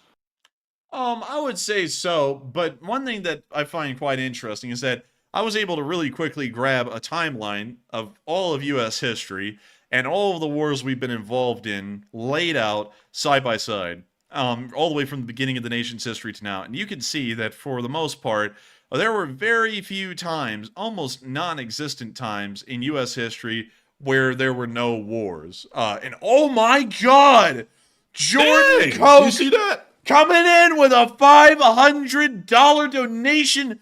Oh my Lord. Damn, son. That must be Jordan Koch, the co-founder of Heckler and Koch right there, because that is a lot of money right there, and that is a huge amount of support to revive soldiers of Ukraine. Getting us up to 6.3 thousand. Legend, and thank you for that. Thank you so much. But getting back to what we were saying, there are very few times where we have not been involved in some kind of a war. And we can see that we've been involved, like, for example, in Vietnam for a very long time. We even did things outside of that. Like, for example, got involved in the Lebanese crisis. We conducted the Bay of Pigs. Everyone loves a little Bay of Piggies. And we also got involved in the occupation of the Dominican Republic just for funsies. But we also did many other things as well. In the middle of the Lebanese Civil War, we invaded Grenada. And if you look at the timeline, we got out of Vietnam in about 73, and it only took us about until 1980, about 7 years later, to get involved in another war. So, to be honest, I would say I don't really think we should be held back by, us being in a war and getting out of something. But as you can see throughout most of U.S. history, hell, especially in the 1800s, that did not hold us back at all. I mean, we would go into a war, and while fighting one war, we would start a whole other one somewhere else. A lot of these were also against the Native Americans, as if you look at this. But on top of that, there were also other things, like small ones, like the Civil War, and just other things in general. Just to pass the time and have some fun. The 1800s were a little bit boring, but nevertheless, I think that if we have to respond to something, we shouldn't go, we were kind of a little worn out mentally because of Afghanistan. No, we have a perfect chance right now to crush these Houthis, get Yemen back under control of their entire country, restore stability to Yemen, and not only that, possibly during that instance, starting to draw the Yemenis into a U.S. Western sphere and away from the Chinese. Because if we leave them alone for long, we only give them a stopgap solution, they are going to blame us for that stopgap solution, whether it's fair or not, and they're going to turn towards the Chinese. And that's going to be bad for us in the Middle East. That's going to be bad for everyone. It would be a lot better if we had a long-term fix to this now, even if we feel like we got beat in Afghanistan. But with that's a good idea. That's a good idea, Enforcer. But I think that's a monumental task because if Yemen is basically harboring the Houthis, and they may or may not have the ability to actually deal with them themselves, the government. Does Yemen even have a legitimate standing government that actually has force behind it, or is it kind of weak? Yeah, they do. It's just that they've kind of been beaten up a little bit by them Houthis. Yeah, it's kind of like synonymous in my opinion. It's kind of like with Mexico and the cartels. Like the cartels are there in Mexico, and technically there is a Mexican government, but in reality, everybody knows that the government in Mexico is largely controlled by cartels. A lot of stuff is influenced by that. It's kind of like the same thing in Yemen, sort of synonymous with it. And it's going to be extremely hard to separate the two and try to bring them into a Western sphere, I think. It might be, but I don't think it would be impossible. I mean, we kind of brought Iraq into a Western sphere, especially after the ISIS intervention that we conducted inside of Iraq. Seems as though they're starting to lean more in our direction than anywhere. We can also see that, other countries like the homesteaders, they're more so leaning in our direction. And we're starting to really pull some countries in the, the Middle East from one way or another towards our direction. I think we should try and seize that opportunity wherever we can. And I know a lot of people are going to say this. Yemen is a insignificant country. It doesn't matter. But insignificant countries today could become incredibly important countries tomorrow. And I think we should always be trying to keep an eye out on that. I don't think it's an impossible task. I mean, hell, let's go look at this. Yemeni Civil War, and let's go see what the supposed force sizes are that are involved. So, let's see. So according to this, now let me make sure I'm looking at this right. So apparently Al-Qaeda is there as well. Very interesting. So there's about... They're still... Wait a minute, Al-Qaeda's still living? Well, at some point they were there, because it says that they had about, like... you know, they were just kind of there in Spirit, I suppose. Spirit Airlines, perhaps. I thought we got rid of them. I thought they were gone. You know, crushed and, you know, done away with. I thought they were blown away. That's absolutely blasted. But anyways, moving on from that, we can see that the Houthis have a strength of somewhere around 150,000 to 200,000 fighters. A pretty decent amount. The Yemeni government has about 114,000 of them, backed up by the Saudis, who also have 150,000 troops. It appears... Who is that? Wait a minute, hang on. That's the UAE, I believe, about 10,000 troops. Qatar, 300. Wait a minute. One of these is Bahrain. Damn. But another one has 1,000 troops. We can see that there's, you know, some folks throwing in some odds and ends here and there into this conflict. But nevertheless, I feel like some U.S. involvement in this would start to bring an end to it quickly. Because there were also superior numbers against us in places like Afghanistan and Iraq when compared to, you know, the terrorist forces. And we still ended up usually winning the engagements with them. And we're not there like we were in Afghanistan to occupy the country. We are there helping out an existing government that's already there and is still existing long after the Civil War began. I believe the Civil War began when? Like, how long has it been going on? About 10 years at this point. So it's been going on for a damn long time, and the central government has lasted through 10 years of fighting. So they do exist. They do have some backing. We can see that clearly. And if we support them with a little bit of force on the ground, maybe a little bit of air support as well, we could probably push them far enough that they'll be able to knock out the Houthis. That's what I think we could do. And I know a lot of people are like, but that costs American lives. And that's right. It's true. It will cost lives. Probably not many of them. Maybe a few hundred. That's still a lot. But it's not going to be as much as it could be in the future. Let's say the Chinese start to take control of the Middle East. What then? How many lives would be lost indirectly due to the Chinese starting to stomp out American dominance in the Middle East, or Western dominance for that matter? That could really start to affect a lot of people here at home. But with that, I hope that does address that well. But we are on out of Yemen, because we've been talking about Yemen so much. I'm about to say Yemen. But with that, we are on to, I think, actually, I think that was the last question of the segment, wasn't it? Indeed, it was. And so with that, we're now finally moving on into that juice of the front lines of Ukraine. And so moving on into the northeastern area, we got to see today that there was a little bit of drone-on-drone warfare in between a Ukrainian drone and a Russian quadcopter. Check it out. Oh, there it is. Oh, they about to dunk on it. Dunk on it like an Oreo cookie and milk. Line that boy up. Kaboosh. And they got it. And there it goes to hell like it belongs. But that's the end of the clip. Beautiful to see. Love to see it. Hope they keep it up. Moving on from that into our next clip, we also got to see a Ukrainian soldier firing my favorite, the Carl Gustav 84mm recoilless rifle. It's one hell of a system, and listen to the ring. He's about to fire, he's going to go ring. Пострел! Yeah! I love it. That thing's got a ring like the Taco Bell bell. You fire that thing, you go, hey, Russians, eat this. Dong! And you get them. But with that, that's the end of that clip. Beautiful to see. Now we're now going to be moving on from that one and down to a clip I thought was insane.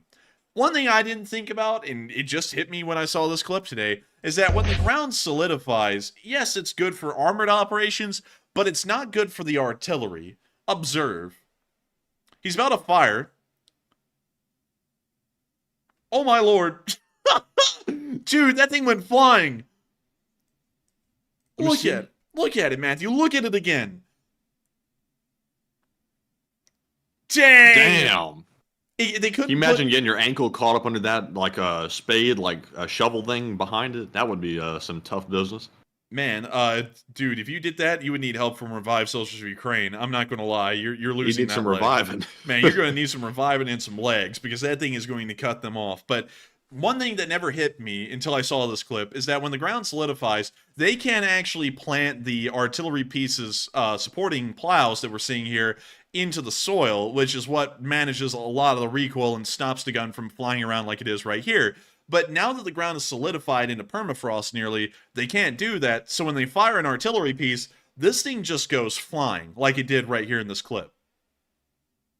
And also, that gives you all a really good look at the raw force that is behind an artillery shell to fling a multi-ton gun like this so easily across this ground. But with that, we're now moving on from that clip. And by the way, another thing, and Angry Penguin is absolutely right with this, they do have to re-zero this thing and get it ready to fire again, and it's going to be a lot more laborious considering the thing just keeps flying around. And I think this means for both sides that towed artillery is going to become greatly ineffective through the winter months, and they're mostly going to have to rely on systems that are still stabilized and can fire off a lot of shots accurately, like the wheel SPGs, such as the Caesar or the Badana, which will probably do a lot more, will be a lot more efficient and effective during these winter months. But moving on from that and down into the area of Chernobyl, we got to see that the 2nd International Legion was popping off these Russians. Check it out. What an intro. Viribus Unitus.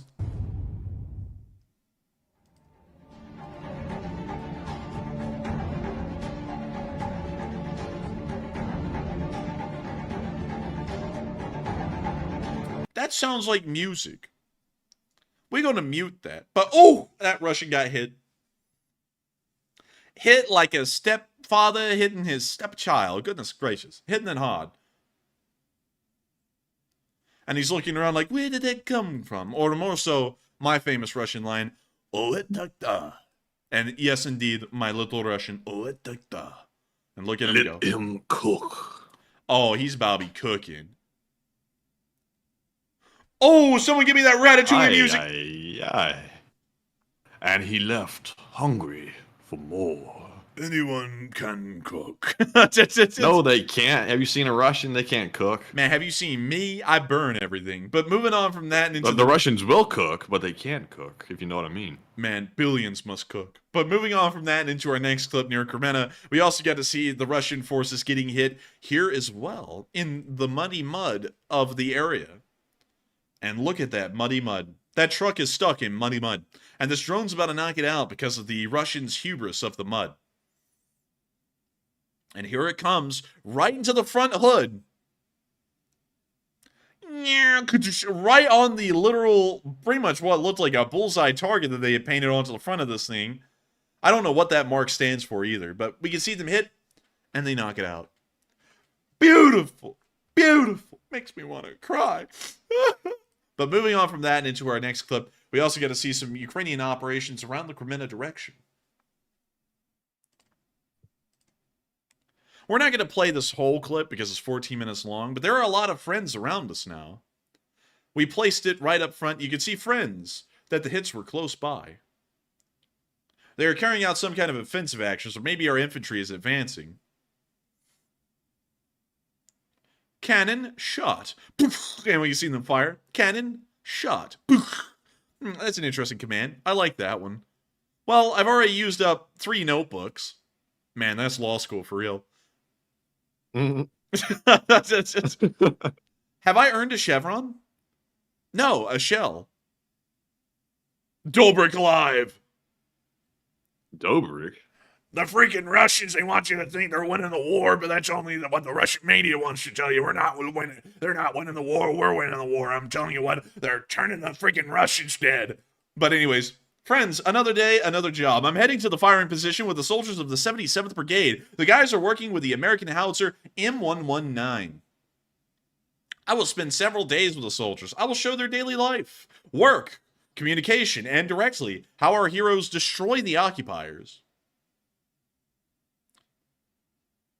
We see them hopping out of the truck, and one of them almost busted their teeth right there. Watch out. Careful. Good afternoon. Very nice to meet you, Dobrik. There are a lot of friends around us now. There. Hello, my friends. Today, ours. That's a good one. Hello, my friends. We put it right up front, and today we took it off. Ours was here. Did you take the collimator? Yes. Or kilometer. My advice is to align yourself with the kilometer and kilometer. How do you say that, Matthew? How the hell do you say that? Let me see that word again. Let me see that little spelling. I know I'm butchering it. I've never actually seen that word, but I assume it's a collimator. Collimator. Yeah, I think it is. Collimator. And make a backup night point. But my advice to you is to work from the collimator. Indeed, it will be something. And when you see them drilling into the ground and putting in some wooden pegs. A collimator is a device for changing the diverging light or radiation from a point source into a parallel beam. In other words, in simple terms, it focuses light. Interesting. And can you tell me why we just dug up the logs? We are doing this so that our cannon settles less, so that the load is transferred to these logs. The cannon sinks less. Thank you. Does it mean that the more logs there are, the more stable it will be? Only the ground is just very unstable, and it's hard to dig up and hard to move it, so, we just put down the logs. When the direction of the fire is changed, this has already been tested. It helps. Was the previous cannon also in this location? Was the same procedure used? Yes, it was in the same location, but it was not done then. They learned their lesson. So we will do this now for better shooting. Well, super.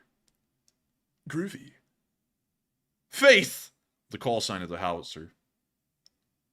Vasil, I provide you with a stand. Lower it. Oh. My man almost got crushed by Faith. Faith was crushing on him today. Wait, slowly. We see them stand in front of the gun, Bliat. Man, there's a little bit of work being put into setting this little 105mm howitzer up. Let's do it together. 1, 2, 3. 1 goes. Turn! Dude, I can imagine this if us and our dad were moving this thing. Hold it, damn it! I can imagine how it would be going. Right from the cannon to the wrong side. I can't hold it anymore. Push it, damn it! Push it. Friends, American M119 howitzers, as well as the American Hummer. And then they got a little plug for the Hummer. Oh, how dare him? That's a Humvee. That'd be a whole ass Humvee. How dare you? This is assistance from our Western partners. Thank you. The guys are building shelters from lancets. The enemy has intensified and is searching for points. The location of our artillery installations and various equipment. You see, friends, that there were incoming flights nearby. Here was the tree on fire. On the other side as well, the enemy is constantly attacking our guys' positions. And so we put up the chicken wire. Not the chicken. Well, friends, here you can see the forest directly. Completely beaten by enemy shells. And the chicken. The coordinates are transmitted. When they detect any targets, they transmit them accordingly, and then we work on the indicated targets. And do you hit the targets precisely from which shot, approximately? The first two are warming up the barrel.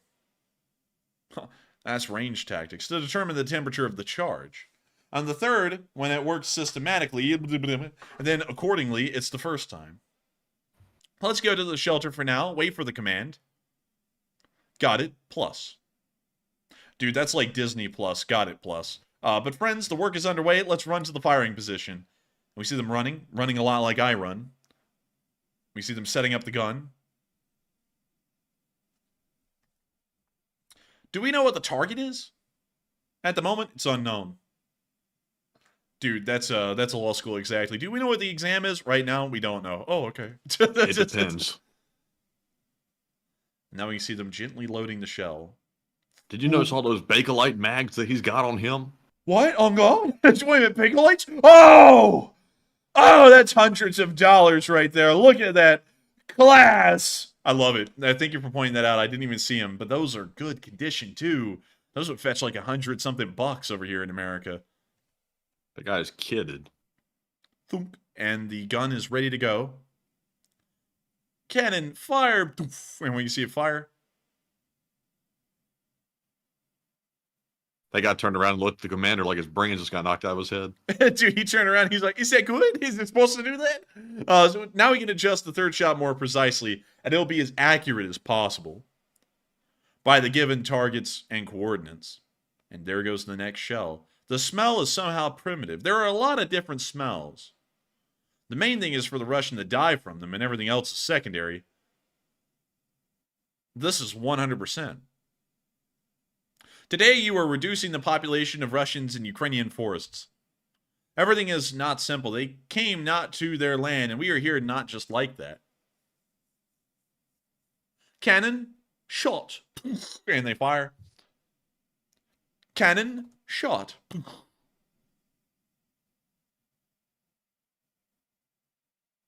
Well, they want to get bought a coffee. Man, buy them a coffee. Get their asses a coffee now. Got it. Get to the shelter, everyone. And then they feast. These are the Cossacks who have worked and are already having dinner. What do we have for dinner? Well, it looks like we got some beef franks. We got some stuff.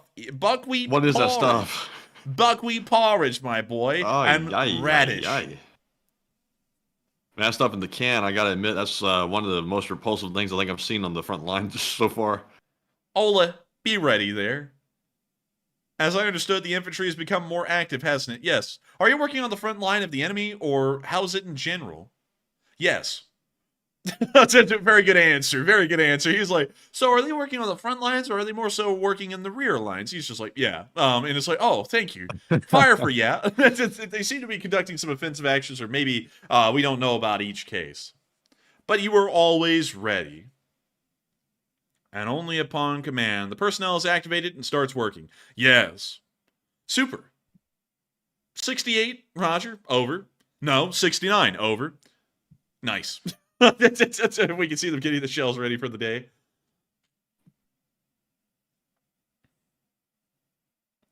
August said, Hebrew National, and the best. Only the best. Hebrew National is good. Every other hot dog brand puts cow tongue and stuff in it, and it kind of grosses me out. But friends, as usual, I like to ask you to like this video and leave a comment. Hey, everyone. Hey, he's a YouTuber. Hey, look at that. Wow, I like it. But we're going to end the video here outside of that plug because there's a whole other 7 minutes of it, and it's shown a lot of how the artillery operates. But moving on from that and behind the lines, we also got to see a Russian BMP losing some control today on those slippery roads. Y'all want to see it? Check it out. They jamming. They vibing. It's a vibe. Here comes the BMP.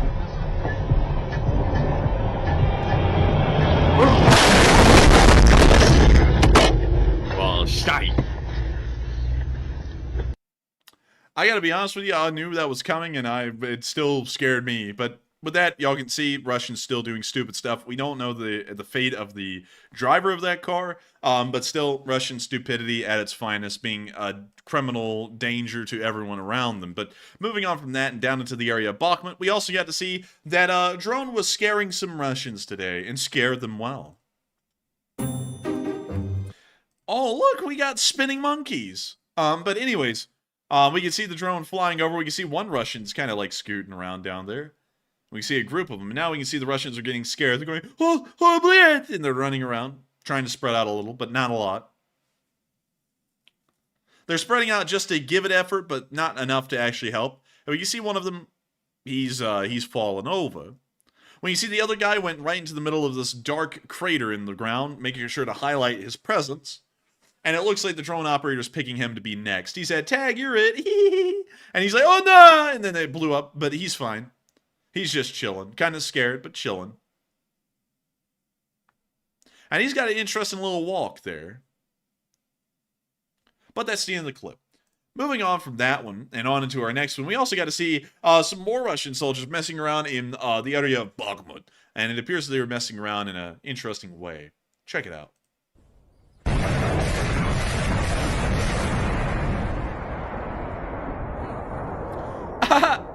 It's so fun being a Russian soldier.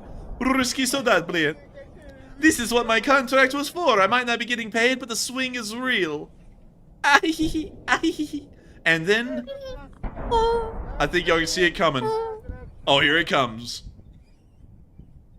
Watch this. I'm a Russian soldier. Welcome to Jackass. Вот это охуенный аттракцион! Блядь. Ебать.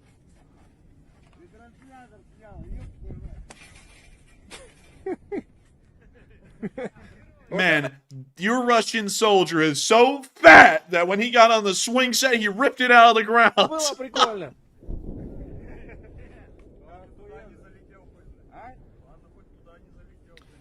And then he picks up like a broom or something, a broom handle. What the hell is that?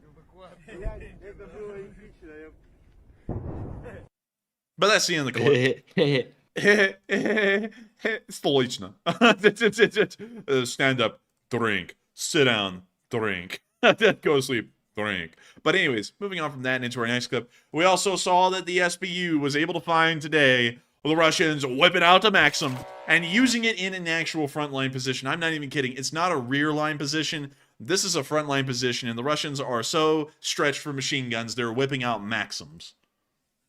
We've seen this for a while, but usually they're in rear line areas. Even on the Ukrainian and Russian side, they usually relegate these to units that aren't really on the front line. They're about a mile or two off, but this one was on the line. And we can see them hitting it and blowing it away. A loss of history, but nevertheless a loss of a Russian gun as well. But we can now see them hitting. And for the Russians to whip it out, that is like some desperation right there, because that is like some old stinky. Like, I know you like it for historical reasons, but that's not keeping up with the times, like, to say the least. Man, in the words of just the Russians are saying the same thing that R. Kelly said when he whipped it out. I'm fighting for my freaking life, man. But we can. Jeez, but we that's can, foul. Get that out of here. But we can see them hitting some more Russian vehicles, and hitting them all. You know, they're very accurate with these FPV drones. Man, that was foul. But you gotta admit it was a good one. But anyways, that's seeing that clip. Nice to see, great to see. And we're now going to be moving on down into the area close to Avdiivka, where we got to see the Ukrainians firing some clusters at the Russians.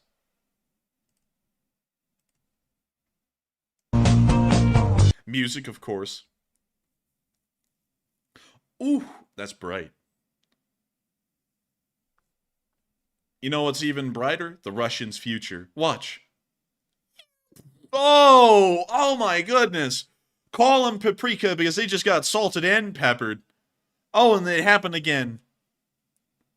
Next thing you know, they're about to become Tabasco because their fate is spicy.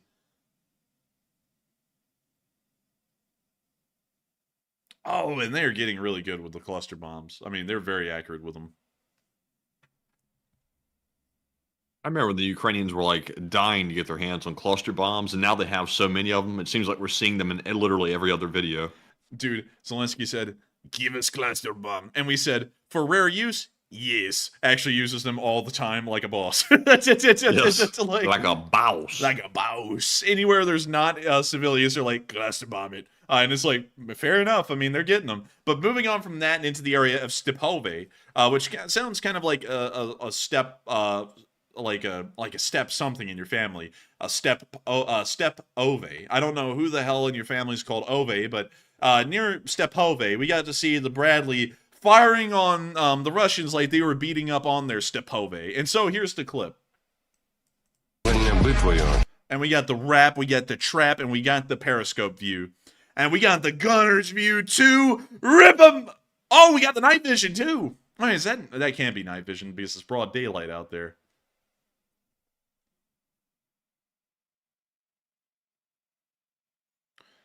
And man, they rolling, they scooting, and most importantly, they booting. And we can see that slow. That boy with the helmet that says slow.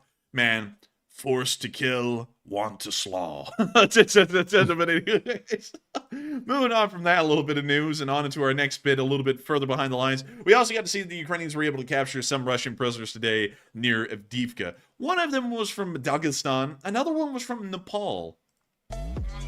Chad music ensues as they show off the Russian prisoners.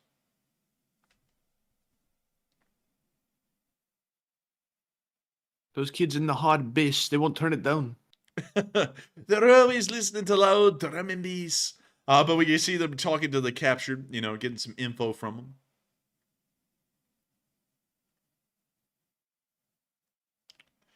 That guy right there was purple like a beet. Man, my man down here, he was going, I like beets. And they said, that's maybe a little too much. But anyways. That guy just discovered that the air was free. Dude, this guy, he lives life like every intake of air is 50 cents. It does. It's expensive out here for a Russian to get your break. Man, it's like the freaking movie where you had to pay for the air. It's and dude, his hands are even purple. Dude, there's something wrong with this guy. This guy is something's up with him. But anyways, moving on from that and into our next little clip, we also got to see near the area of Vodiane, a Russian attack being destroyed.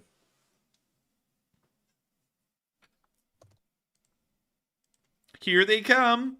2 BTRs. And a burnt ladder. Beep, beep. And we see them moving down the street. Doing their thing.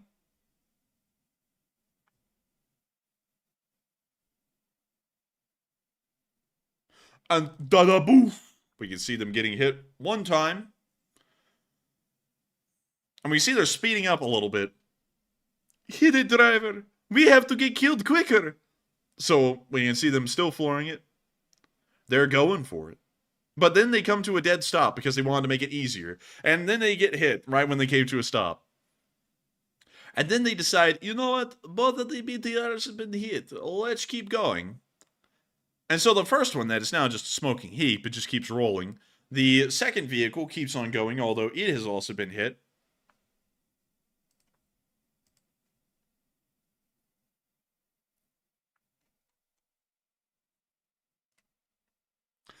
And Davis, you don't see nothing of the sort. We never show that I didn't stuff. see nothing. Nah, you don't see that. You seen people taking naps. That's what you've seen. We don't show that kind of stuff here. I saw the words and I was like, blasphemy. That's gotta go. I see living people. Because it's you. I see trees of green. Red rose. Bodies there. The bodies are. Well, never mind. Man, you better calm down, Davis. Because you don't, we gonna send you to Detroit. It's not Detroit. But anyways, we can see the other BTR. It's just rolling now. It's just a vibe. Look at it. It's just kind of wandering around. Oh, get him. That's about that.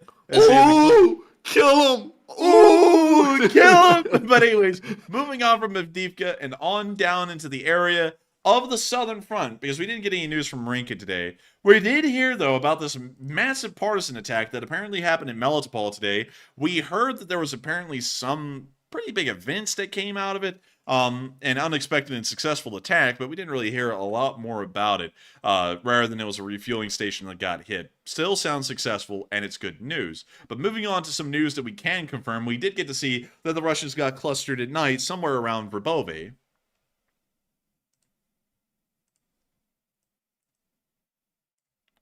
We see the Russians wandering up to this truck that just pulled up to pick them up. And Davis Campbell, were you here last night? Were you here? We went to Detroit on Google Street View. There was a business that's entire purpose of existence was making RIP t-shirts for folks who got in Detroit. Like, if you can run a business that just makes RIP t-shirts, that's a sketchy city. Like, I've never seen that before anywhere. Also, by the way, that Wendy's that had the biggie bag deal, that's actually sanctioned by Wendy's. That's not something they just came up with. What? Really? Oh, hold up. Biggie bag? What the hell is a biggie bag? Yeah, it's a $5 meal deal. $5 biggie bag. Dude, it's a real deal. Like, they have it on their website and everything. That's, Anyways, that's the end of that clip. Nice to see they were able to, get the Russians. And moving on from that and into our next clip at Novopokrovka, we also got to see an air assault conducted on, well, actually the air assault had a Challenger 2. Pretty cool. I like them. I think they're neat. I don't know about y'all, but British tanks, they don't look that bad, I think they're respectable. I think they're really nice, high quality, and they got a good form to them, a good shape. I like it. Moving on from that. And on into our next clip, we also got to see near Rabotne that the trenches have started to turn into mud pits. And the music starts playing, and we can see the AK in its natural habitat, as many AK enthusiasts would tell you, this AK would run in these conditions. I doubt it, but we'll see one day. And when you see all the AKs are like that, I don't know if they're like rolling them in the mud or they're just ending up like that, but it looks bad. They're all covered in mud. That guy is too. What the hell's going on in this video? They're all acting kind of weird. Dude, this guy said, I want to make a TikTok, and they're all uncomfortable. They're all like, we don't want to make a TikTok. They're all looking like, what are you doing? We've been out here too long. Oh, wait! No! No! They took the freaking ammo crate and they filled it with dirt. Why? They wanted a dirt box. Man, you greedy dirt box. But anyway. Oh, my Lord. I love those boxes, though. Y'all know how much those go for in the United States? It's like 200-something bucks for the box. But anyways, that's the end of the clip. I wonder if these things will even fire, but you can see that the trench conditions down there are pretty tough. We now have to move on down into the area of Kherson, where we also get to see the Ukrainians having a little bit of a battle today on the left bank. I am not able to talk at all tonight. I am so sorry, y'all. Someone is about to obligatorily ask the question, am I high or drunk? No, because I don't do drugs and I don't drink. It's just how I am. So sorry about that, but... And I had to say that, Matthew, because you know, once I say, I'm sorry I can't talk tonight, someone's about to say, are you high? And no. You knew that sounded defensive. That's why you're trying to play it off. Yeah, yeah. I don't smoke. I don't smoke. I don't drink. I don't cuss. Well, we do that a little. Yeah, I do that a little bit. We do that a little.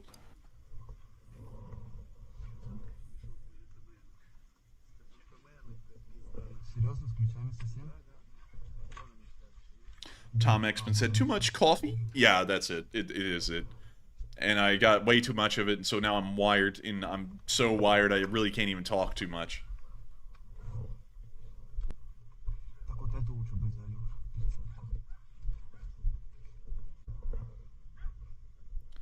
But we see them wandering through the town.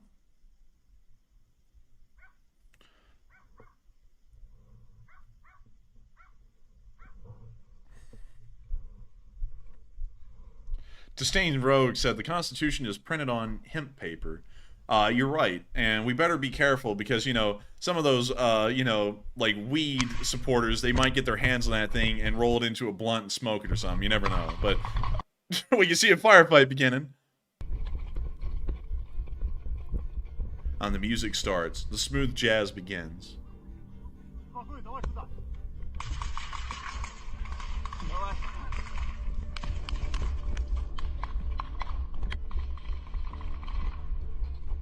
Man, there's a lot of garbage out here.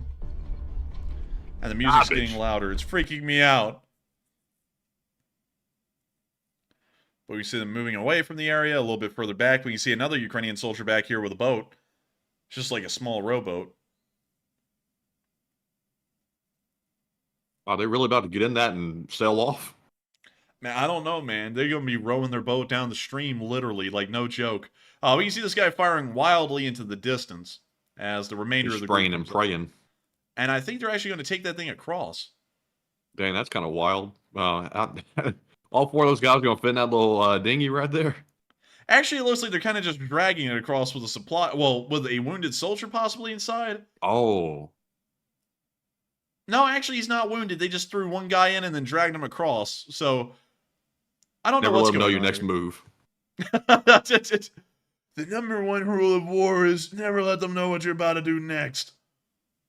When you see them trying to throw the guy over there, like, get your ass up there. And he's got the Timbs. Dude, he's got the Timbs on. Look at that. Watch as they fling him up there. You're about to see the orange soles of his Timbs. That's why he was in the boat. He's like, wait, don't get my Timbs wet. And they went, he's right. Put him in the boat. But we can see him right there with the Timbs. We see one guy pulling up the machine gun as he tries to crawl his way out of the stream. I think the guy was screwed up. Oh, yeah. Something's wrong with him. Possibly. Can't really tell.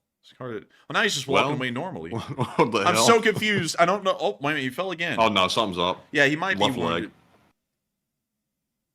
Maybe it's adrenaline. I can't tell. But we see them firing as they retreat.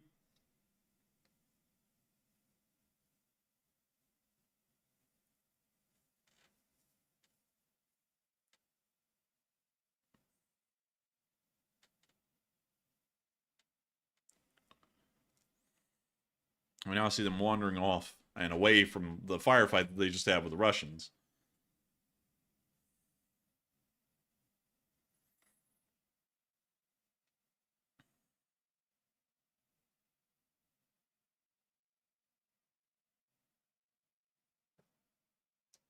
And that's the end of the clip, but a very interesting one to see as they continue fighting on the left bank of the river. We also got to see down here a sabotage team coming under fire in the second clip. And this is actually a duplicate of the last video, and that's the actual geolocation of it nearly as well. So we're going to get rid of that one and move on into our next clip, because we usually don't want an exact geolocation on stuff like that. And we're now going to be getting on into our next one, where we got to see that Madyar's birds were knocking out some cheap Chinese ATVs that the Russians had acquired and started to use in the area. Але швиденько, суботню запікаємо, Legend. а далі розкажу вам про той новий хробачий десерт.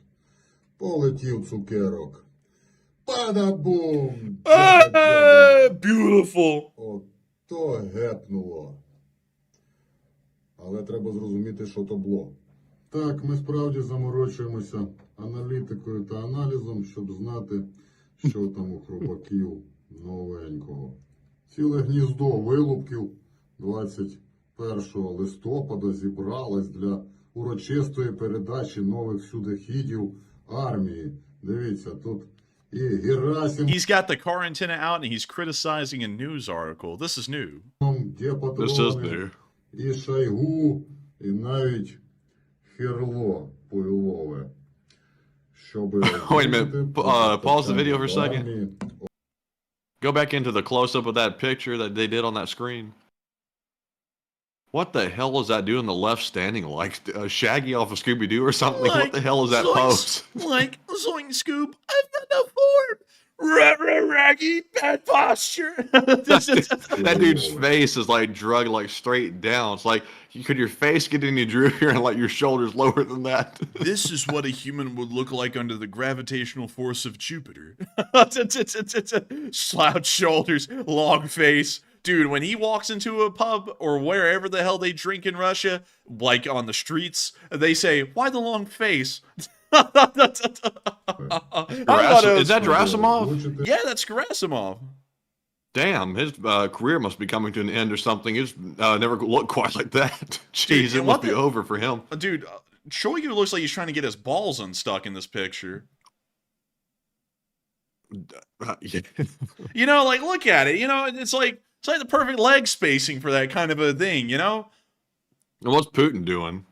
Putin, is that Putin or the body double? It might be the body double. I can't tell. It's too blurry. Yeah, but, it ain't him. But, dude, what the hell is up with his knee stance? Like, he's standing there like he's about to, like, he almost locked his knees like 30 seconds ago and was about to pass out and, like, smack down on the ground. He got a little shimmy and the wobble going on. Dude, remember when that crazy person in GROTC locked their knees and they fell and no one caught them, so they smacked their face straight into the hardwood floor? Oh, yeah. They like busted their cheekbone or something, like hit the gym floor. I remember that because they were like 2 people away from me and they fell over and you just heard whoosh! And I was like, what happened? Oh, that was funny. Щоб озвучити про постачання до армії. Look at that goofy vehicle, too. What the hell? Dude, this golf cart, if it had a voice, it'd go, I get you places. Wait a minute. That adds a ton of context now to that picture. Putin, the body double, is staring like blankly at that monstrosity right there on the left. That Gerasimov doesn't even want to look at it. He's defeated. And Shoigu is thinking about other things. Dude, Shoigu is thinking, I better get my nuts unstuck because I'm not going to have them long after this crime. It's that we just committed with this thing. Shoigu's thinking, I might have to go, well, never mind. I might have to go hump the Jeep. Man, he was about to sit there and say, Man, kiss me on my hot mouth. I feel Shoigu's got that dog in him. Man, it's just Shoigu. Shoigu, you do have that dog in him. And then we can see they put machine guns on the thing. Oh my lord. Китайського Desert Cross, і ми у підмогу від хробачих телеграм-каналів спостерігаємо, що вони вже справді потрапили до хробаків. Хоча більш звично їх бачити от на таких. So, anyways, pretty much what Shoigu, well, not Shoigu, but what Madiar is doing, he's showing off the cheap Chinese ATVs that they just blew up at the beginning of the video, and he really does that for the rest of it. So, I'm going to show y'all something that's really funny. There was actually a video that came from the ATV that Madiar blew up. A Russian actually filmed the drone after, well, the ATV after the drone attack, and this is what it looked like. Well, you see trash everywhere as usual, and the thing is toast. Wait a minute. Is it a golf cart? Turn around, look at it again. Please pan the camera back. Oh, he's not going to pan it back? Dude, that really does look like an easy go, though. Like, you know, like one of the electric go-karts you get for the golf course. I'm willing to bet money that's just a golf cart that all the body panels have been taken off, and they've added some panels to it to make it look military. I have a feeling I've put money on it. That probably is what they did. Oh, my lord. There was just a loose shell lying around, and there was another ATV that was destroyed. Dude, look at that cheap Chinesium metal. It just, like it just gets tapped, and it just caves in. Like, no fire burned there. There's no fire damage. It just caved in. watch out.冰淇淋. Oh, my lord. Oh, hell yeah, that's a golf cart, like, no doubt. Once I saw that steering wheel and stuff, that's a golf cart. Oh, it is. Alibaba, like Ukraine said. Ukraine James in the live chat. Alibaba, boy. But with that, that's all the clips we had from there. It's now time for us to get all the way up to Kyiv to cover the speech from President Volodymyr Zelenskyy on day 648 of this war. I know everyone's about to say, he looks tired. Yeah, he does. I'll agree with y'all today. He looks tired. But without further ado, the peach. Dear Ukrainians, I wish no! Dear Ukrainians, we're going to defeat them with the facts and logic. Hello, Ukrainians. I hope y'all are doing well. Actually, as a matter of fact, I'm sure y'all are not doing well. But nevertheless, I wish you the best. Make sure to pass the mashed potatoes. Thanks. That's it. But anyways, here's the speech. Бажаю здоров'я, шановні українці, українки. Передусім я хочу подякувати за цей тиждень кожному і кожній з наших воїнів, усім, хто в бою, хто на бойових постах, хто виконує бойові завдання, усім, хто допомагає, хто тренує і лікує, хто забезпечує українську силу всім необхідним. А також, звичайно, нашим рятувальникам, усьому колективу ДСНС України, працівникам Національної поліції, Національної гвардії, які допомагали і допомагають незмінно нашим людям після російських обстрілів та після ударів негоди. Всі, хто працює на наших українських оборонних виробництвах, всі, чия робота допомагати Україні, дбати про інтереси нашої держави, всі, хто захищає Україну на міжнародній арені. Усім я дякую за те, що цей тиждень теж став результативним для нашої держави, для досягнення наших цілей. Вагомо, що Росія цими днями втратила свій вплив в двох міжнародних інституціях.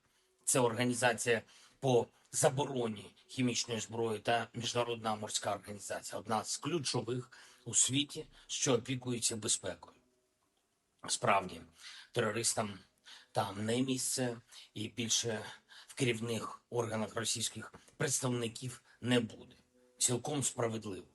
Я хочу окремо відзначити Німеччину, німецьку допомогу нашому захисту, нашим діям. Я особливо вдячний за чітке виконання домовленостей щодо ППО для України, щодо посилення нашого повітряного щита. Це порятунок тисяч українських життів. Реально сильний результат нашої двосторонньої співпраці з канцлером Шольцем, з усіма в Німеччині, хто підтримує захист життя і панування міжнародного права. Є і черговий оборонний пакет, зокрема, це дуже потрібні снаряди для артилерії, калібр 155. Дякую, Олафе. Також важливо, що цього тижня були санкційні кроки від Сполучених Штатів Америки проти російських суб'єктів, що підтримують економіку агресії.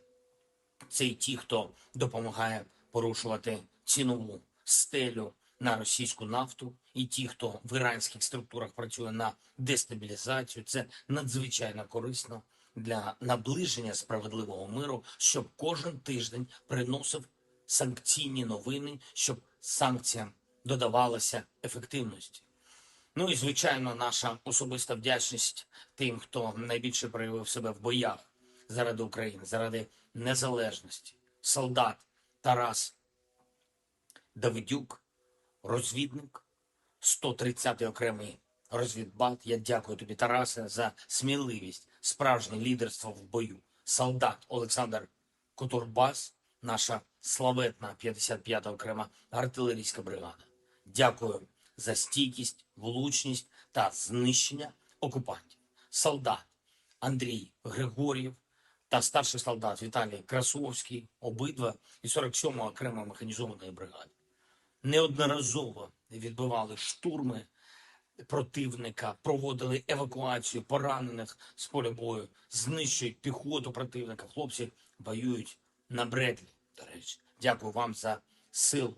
Сержант Микола Шугайло, 704-й полк радіаційного, хімічного, біологічного захисту. Дякую за хоробрість при відбитті штурмів. Дякую за волю боротись.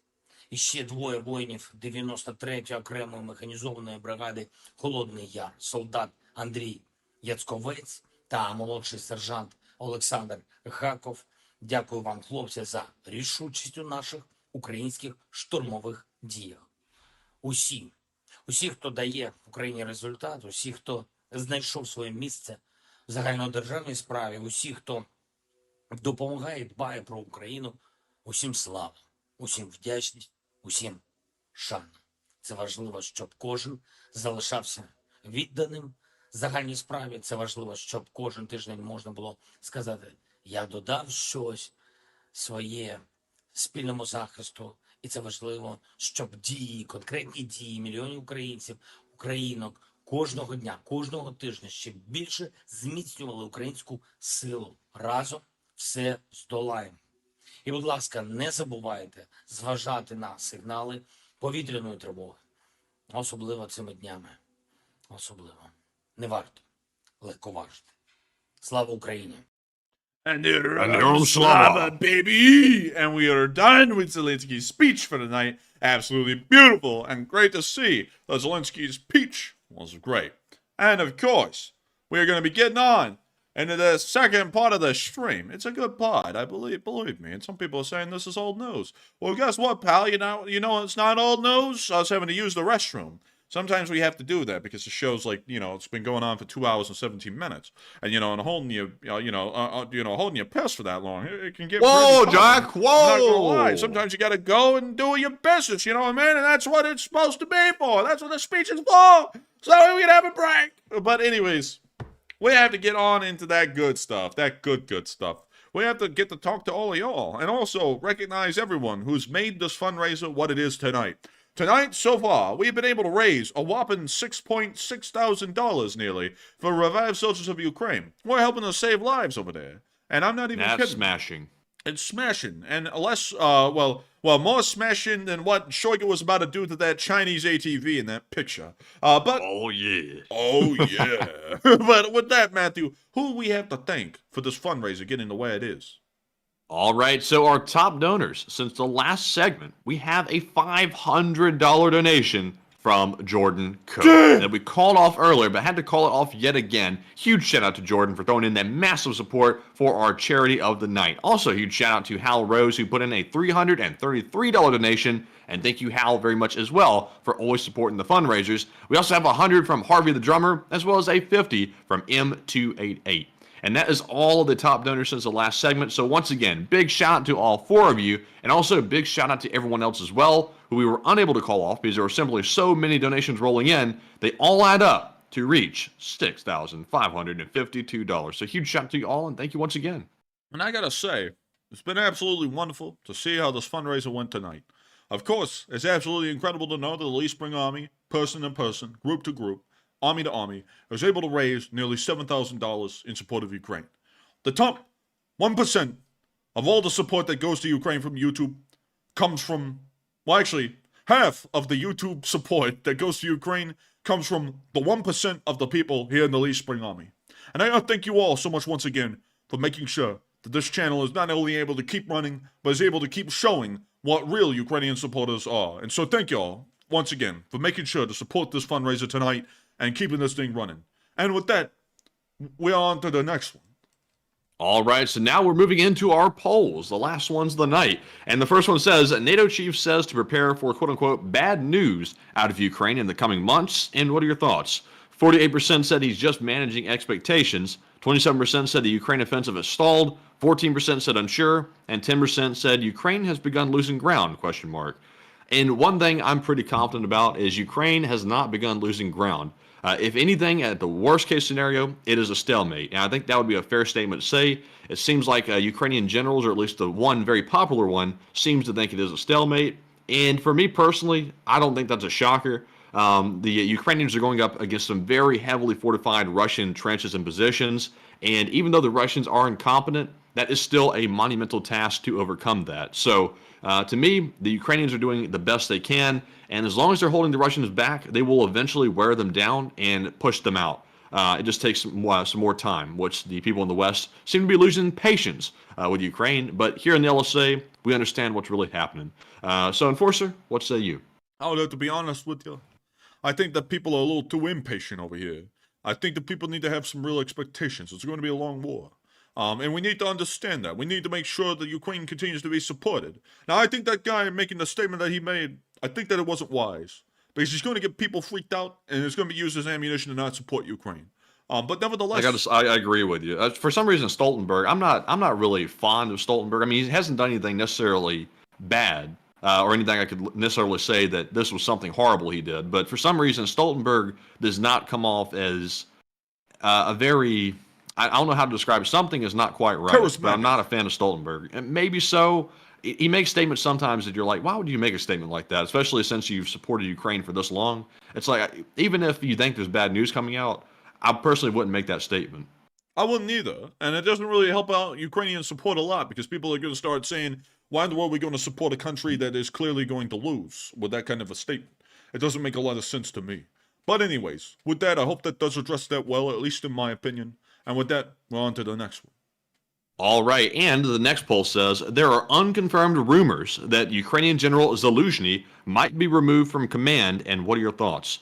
It looks like 27% said he is replaceable like anyone else. 26% said that would severely harm Ukraine.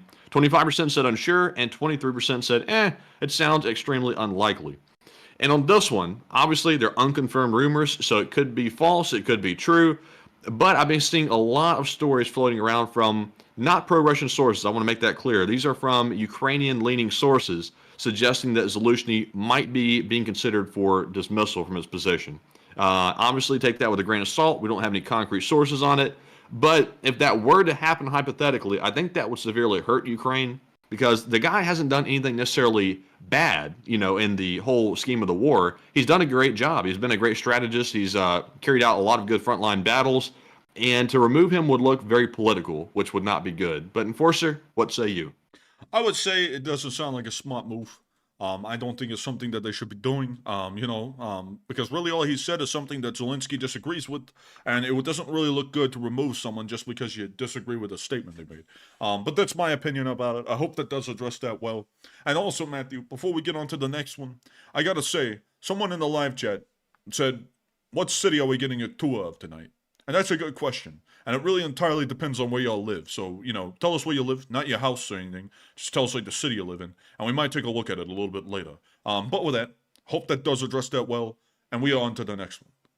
All right. So with that being said, we're jumping into our live chat questions now. And our first one is going to go to Don C., who says, wasn't there just a report the other day that Russia provided missiles to the terrorists? The Houthis? I don't think so. I think there was like a rumor that they may provide a pantsir to some of the party goers, but we didn't hear that was confirmed, and it just seemed to kind of be on the table. So with that, I hope that addresses that well. And with that, we are on to the next one. But before we do, we will look at a city tonight. I know so many of y'all actually enjoyed that segment last night when we looked at Detroit, because it was very interesting and very funny. So tell us where y'all are from. Let us know. What country are you from? What city are you from? And we will go around and we will try and look at some of them and see if there's anything interesting in them. But with that, I hope that does address that well. And we're on to the next one. As the live chat disappears, the live chat is gone.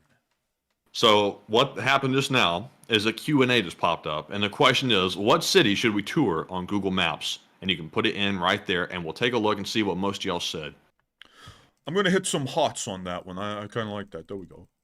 I wonder if you could see those. But with that, on to the next one. All right. And our next question is going to go to Tom Exman, who says, how many Russian POWs does Ukraine have that can't now be traded? We don't really know. I hate to say that. I hate to declare ignorance on that, but there aren't really a lot of official numbers coming out about prisoners of wars held by both sides, so we wouldn't be able to really even tell you at this point. But with that, I hope that does address that kind of okay, at least give it a reason why we don't know. And with that, we are on to the next one.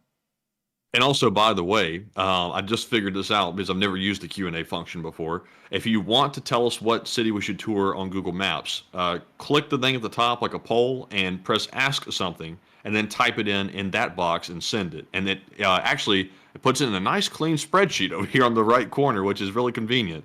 And we'll see which one's most popular, and then we'll go to that one.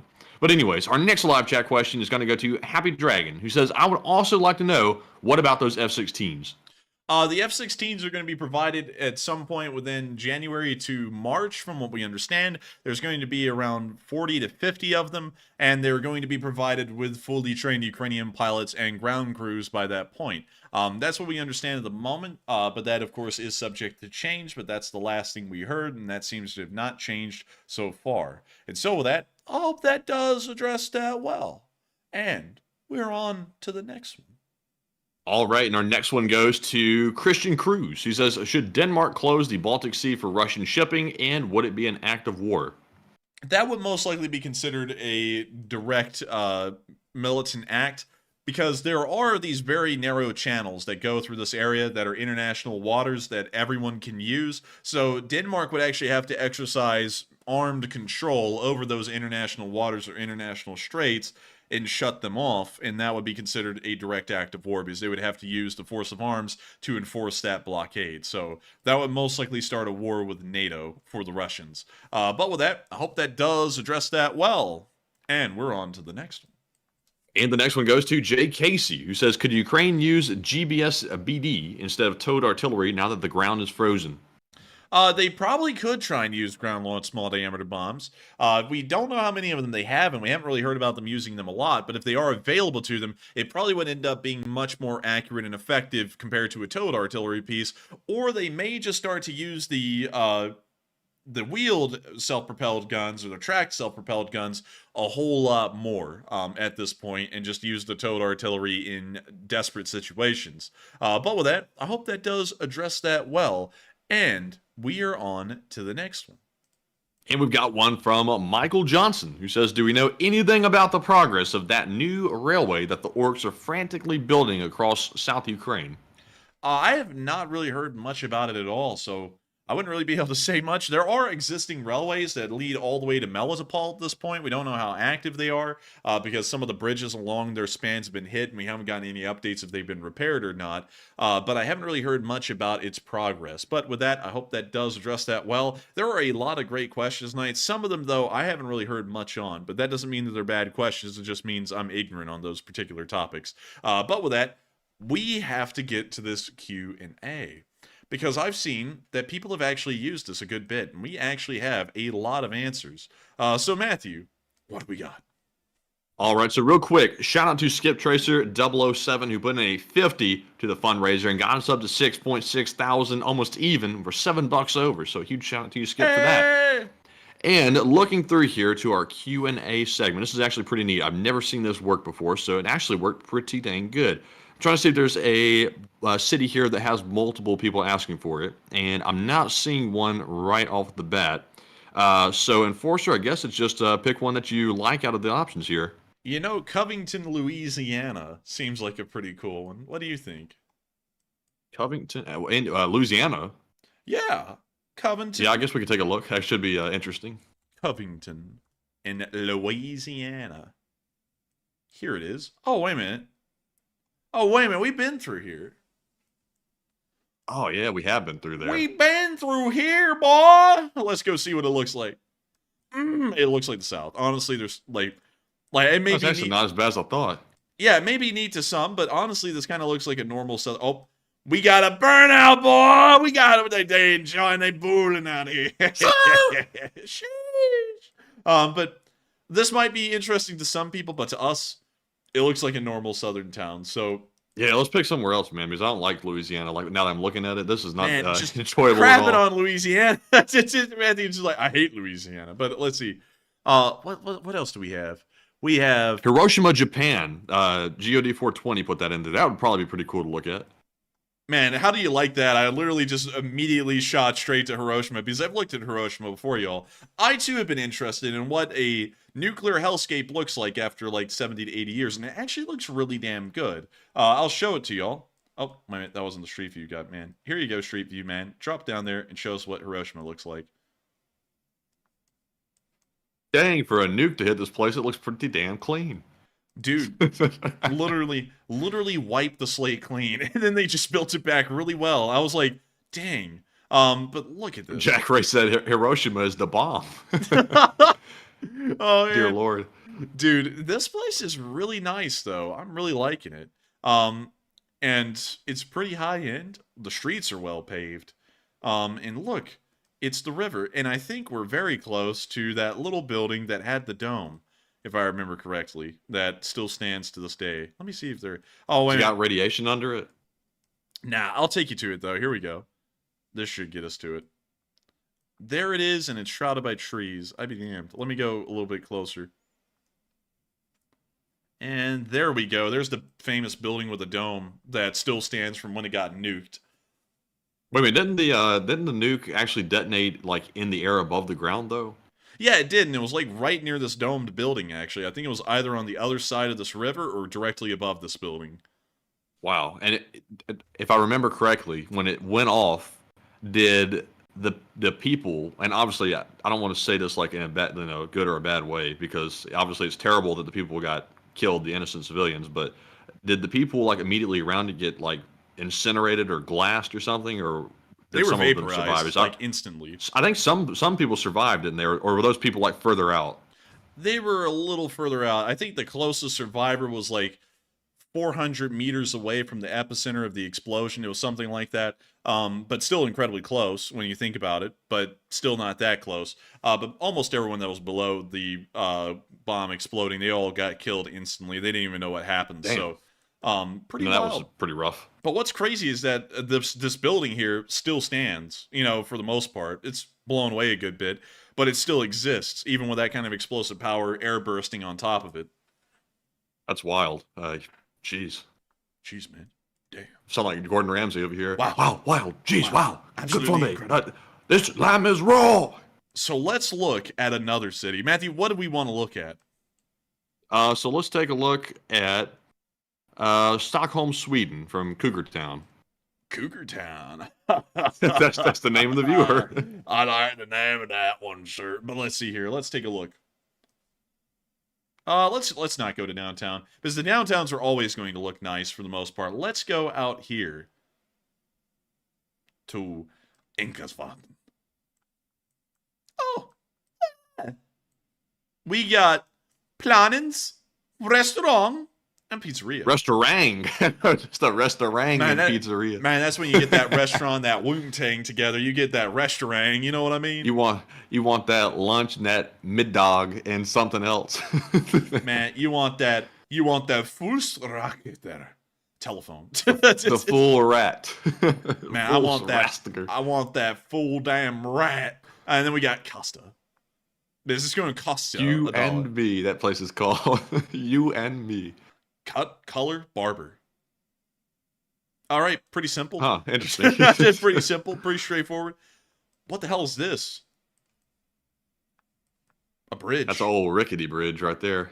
Man. I gotta tell you something. One thing I have a critique about Sweden is it's very drab. It's almost like communist-like, and I've never really cared for that. It's a nice, clean place, and like it's a good country, like overall politically, but the place is too drab in my opinion. Well, Matthew, it may be drab, but have you ever had sushi and poke? You know it's poke, right? As poke. Have some poke Man, from the box. Dude, you buy the sushi and then a waitress or a waiter comes up to you and just pokes you in your side. There's something really hard. Sushi and poke. Yeah, you get some sushi and poke. What's over here on this street? Let's see. We got the Farg Boutique. It looks like fabric or paint or something in there. It could be. Could be. I thought it said Oppenheimer on the door, but it said something else. Oppenheimer. But let's see here. You know what? Let's go to another city.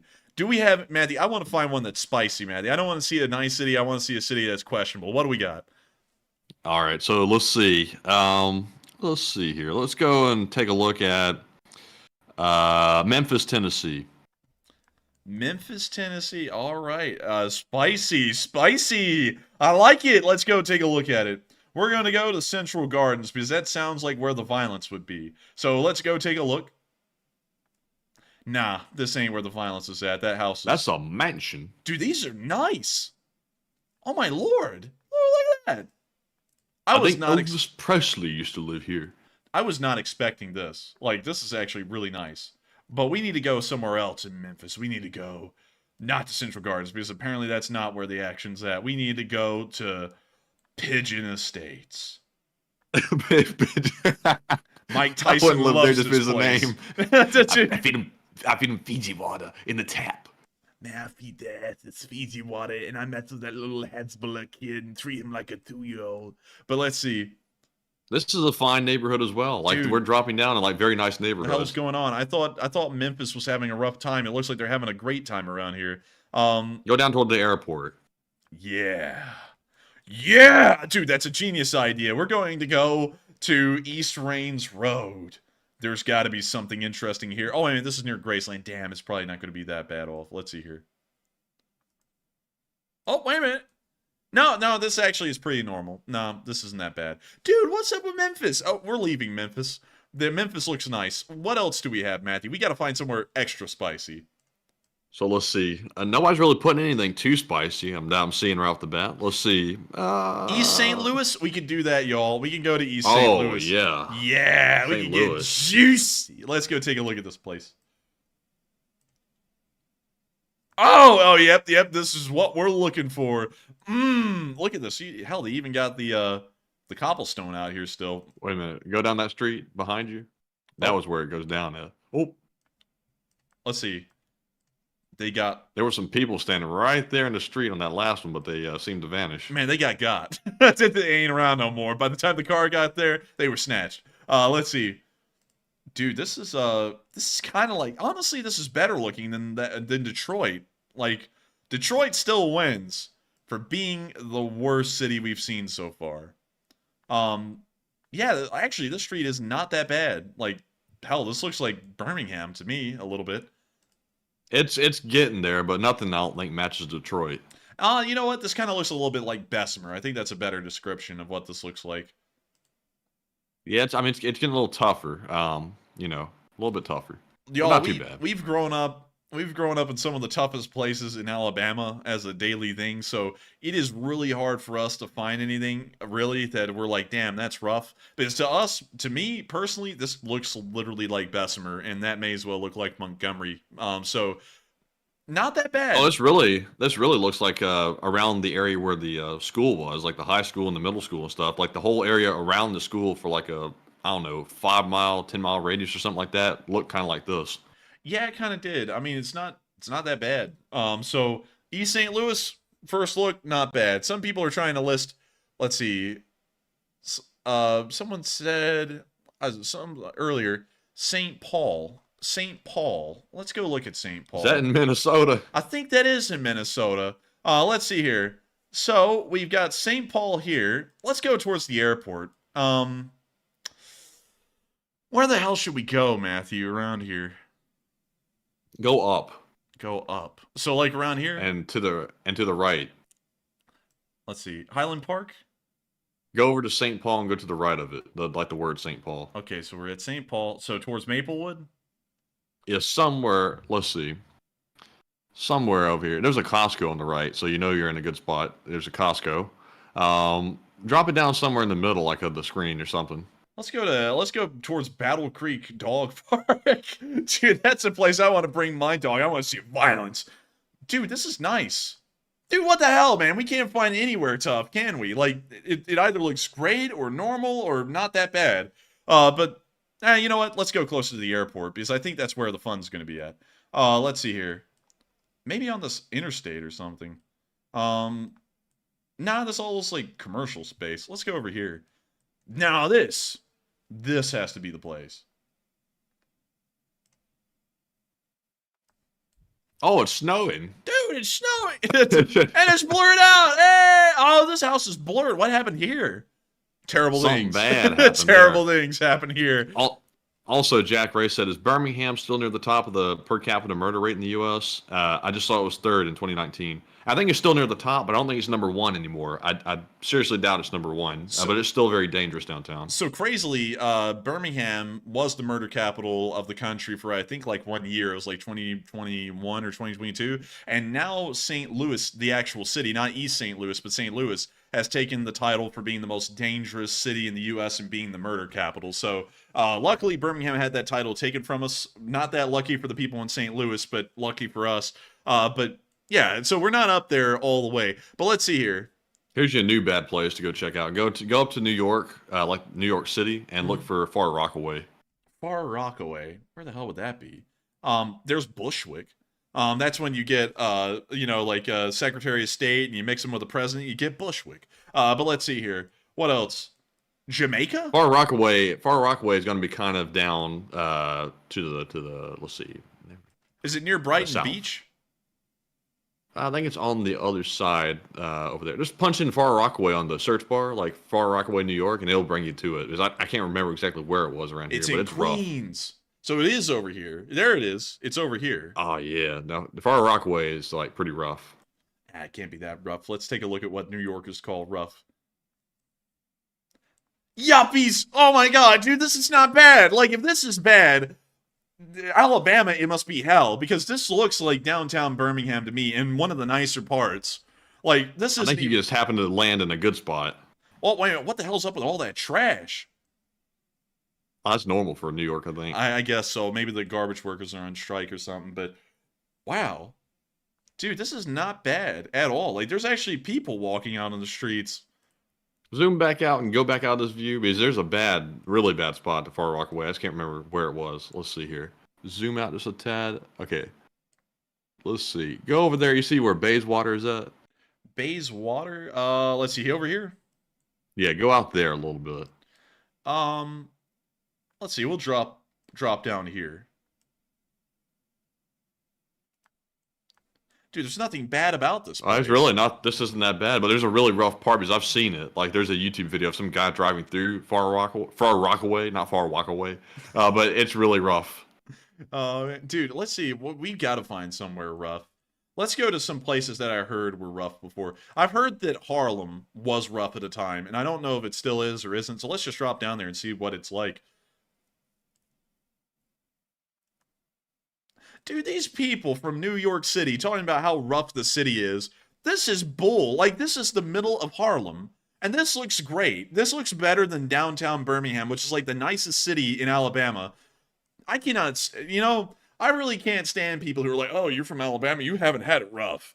Come on, like, this is literally the easiest living, the nicest living. I don't know if it's easy, but it's got to be the nicest living that I've seen. Like, look at that. The buildings it's not bad, but I wouldn't want to live here, though. Like, this looks like misery to me. I mean, it's a city, it doesn't look that great. But at the same time, it doesn't look terrible, What's your option? If you want to go outside and feel like you're in the nature without having to literally leave the whole place, like go way outside of New York City, you got to go to Central Park and try not to get mugged. I don't think people get mugged a lot in Central Park, though. I heard there was a lot of cops there. I think people get mugged there a lot still. That's what I've heard. Let's see. Let me ask that question. Do people get mugged in Central Park? Because I'm curious. I wonder if they do. How common is it getting mugged? 1,000 people per year get robbed in New York City. Damn, that's a lot of 1,000 a year? Yeah, 1,000 a year. That's not really that many considering there's 8 million people there, but that's still a decent amount. Let's see. And they said, oh, well, look, Central Park Tours, you know, a company that revolves around getting people to go to Central Park. They said there's been a huge decline in muggings and different kinds of things that happen in Central Park. But it doesn't look like I can get any exact stats on Central Park. Looks like I'm reading Reddit here. I don't know how reliable that is, but some people that claim to live in New York says, nah, don't do that. Take a cab. Somebody said take a bus. Somebody said don't walk through at night. You're going to get, you know, something bad's going to happen to you. Let's see. Someone said I do the walk, but sometimes I do the walk a little faster than usual. So apparently it's not that safe. It's apparently okay during the day, but at night, you're screwed. Also, many people were saying go with a group. If you walk alone, you're you know, perfect target. Dude, easy target. I see a lot of people in the live chat saying that if you go into Central Park, you get grapes, if you know what I mean. Oh, yeah, that's what I'm seeing here on Reddit, too. Also, they're saying there are a pretty good bit of NYPD there, but don't rely on them, apparently, by what I'm reading here. They're apparently not reliable. Dude, I wouldn't doubt it. Listen, y'all, I'm not going to lie. Cops in big cities are usually in with the crime. Like, you know, y'all probably all heard about the Los Angeles gangs. They actually had a lot of cops that were in the gangs at the same time they were cops. And that started to get busted lately. I wouldn't doubt it that the cops either get, you know, a cut of it or something. We're not going to New York City anytime soon, so I'm fine with saying that. But now yeah. here's one person in Reddit right here saying that they worked in Central Park and they worked there during the night for several years. They said, this is what they said. They said you're safer walking through Central Park at any time than literally anywhere else in the entire city, including every borough, even the rough ones. Now that's cap. I'm calling cap on that. You know, I have a feeling they're probably being paid by, like, the Department of Tourism to say that. But, yeah, that's the great man that lives in Central Park. He's like, it's safer at night in Central Park than anywhere in the world. Feel free to walk through by yourself. So wait a minute, Matthew. Wait a minute. Okay, so we got it down. Harlem's not that bad. Neither is that place, East Rockaway or whatever, wherever that was. I think it's down here somewhere. Yeah, right here, Far Rockaway. So the only other place I can think of that'd be rough in New York is the Bronx. You know, because everyone's like, I'm from the Bronx. You know, it's like, well, what is the Bronx? Let's go take a look. Is it bad? Is it not? Let's find out. So, I'm gonna drop down here. I'm gonna beat it. Listen, y'all, I'm gonna beat on some people if they tell me they had a rough life living in New York. This is like the normal living, the most normal living I've seen anywhere. This does not even get close to Alabama. Like, I'm not even kidding. No, don't kid yourself. This looks a little bit rough. I mean, this may be like normal for New York, but anywhere else, I think this would be a little bit rough. Dude, come on, man. Listen, I'm gonna take y'all to downtown Birmingham real quick because this is what I'm using right now. Is my comparison is what downtown Birmingham looks like. So let me just take y'all to a normal street here, and this is what a normal street in downtown Birmingham looks like. So y'all can kind of get. You put them in a nice spot. No, actually, you have like a habit of dropping people in nice spots. Yeah, apparently I have like a knack for that, but it's still like this still looks kind of rough. You know, it looks like what we just saw in the Bronx for the most part. A little bit, but you know, I think the big deal about Birmingham is it's not horrible, but it's like abandoned at the same time. It's like a city with people in it, but it feels like a ghost town at the same time. Oh yeah, well let me take y'all to Bessemer. That's it. Let me take you to Bessemer because that's where scary things happen in Bessemer. So let's see here. Let me drop y'all down where I know, right here. So this is Bessemer on a busy day. This is what Bessemer looks like. Looks like somebody might step out in the street and do a duel out here. Yeah, a little showdown, and woo, buddy, you do not want to go to Bessemer for any reason. There are crazy people in Bessemer in every way. Like, there are crazy, like, druggies, there's like crazy nuts like on the political spectrum, you know, like in every degree. Like, we've run into what I could describe as like communists and Klansmen both in Bessemer at the same time. Like, they're in like different parts of the city. It's crazy out here. Like, Bessemer has got to be, I think, the craziest place in Alabama, in my opinion. Wait a minute, did the Gold Star finally shut down? Nope, actually they're still open. I was about to be like, what? But there's armed security. This restaurant is the oldest restaurant in the state of Alabama, this one right here. And it's so dangerous in Bessemer that up until I think like 2 years ago, they actually had armed security that would meet you in the parking lot and escort you to the restaurant so you didn't get jumped and mugged in between like the 40 to 50 yard walk from the parking lot to the inside of the restaurant. That's how bad it was in Bessemer. And also in the meantime, huge shout out to Joseph M. Sika, longtime channel legend who put in a $100 donation and brought us up to $6,739. Huge shout out to you, Joseph. Big shout out to Joseph. And thank you for supporting that fundraiser because you're helping to save Ukrainian lives while we look around cities like Bessemer. But Matthew, we've got to find more places the viewers want to see. I think we have room for like one more. So what else are we going to look at? So let's see here. I'm trying to think of one myself. Let's take a look at, some place that we always talk about. We always, bash the government. Let's take a look at China and see what they're dealing with. Like, go to one of their cities. And let's see how modern it looks. Man, you give me Pick a random city. Giving me like a tall order, man, because like they hardly do street view in most cities. But let's go to pull the street man out. And see where it lights up in China. Oh no! Oh whoa! I don't know if I'd go here. I heard they got good soup. I want to see. I want to find out. Let's see. Let's drop down now here. That river right there looks like it'd be perfect breeding ground for some microbials of some sort. What the hell? Wait a minute, turn around. What was behind this thing? Purgatory. I don't know. It's like the top of a skyscraper, but I'm not going to lie, dude. This looks like an AI-made picture of a city. Is that a football field? Yeah, it is, actually. That's a soccer field, I think. Look at all this new construction, though. They're building that crap's being built perfect. That stuff's being built right. Man, that stuff's it's being got that built concrete. It's with that gonna corn on the like cob. flake. Yeah, it's gonna be rough. Dude, this is not what I expected this place to look like. Like Yeah, it doesn't get on look the bad. ground. Like drop off this building. Like don't jump off of it, but drop off this building. Uh-oh, wait a minute. Hang on. I think you're triggering. That's it. I think you're triggering something in some folks, but let's go see this.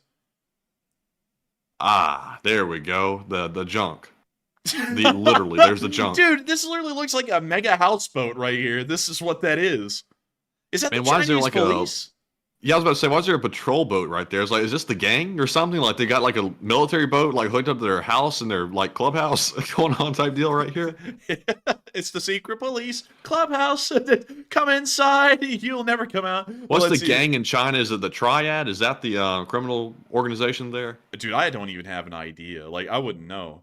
Oh my god, dude, they have a residential district literally called Baofeng. Is that where the radios come from? We got to get in this thing. And they have no pictures from Baofeng. Bull, man. Let's see what's over here near the Daji residential district. What's over here? I just remembered that. I think this place, this city in China, I think it's really good for labs. I think they have really good scientific discovery being made here. Their medical institutes, best in the world. But yeah, top notch like protocol. But look at this, dude. Look at how nice this street is. Okay, you see that? Like, it looks kind of Parisian a little bit and very high end. And look at this. Like, when we put down the street view, I put it down here. Look at the whole street. That's the only street people were allowed to take pictures in and publish on the internet.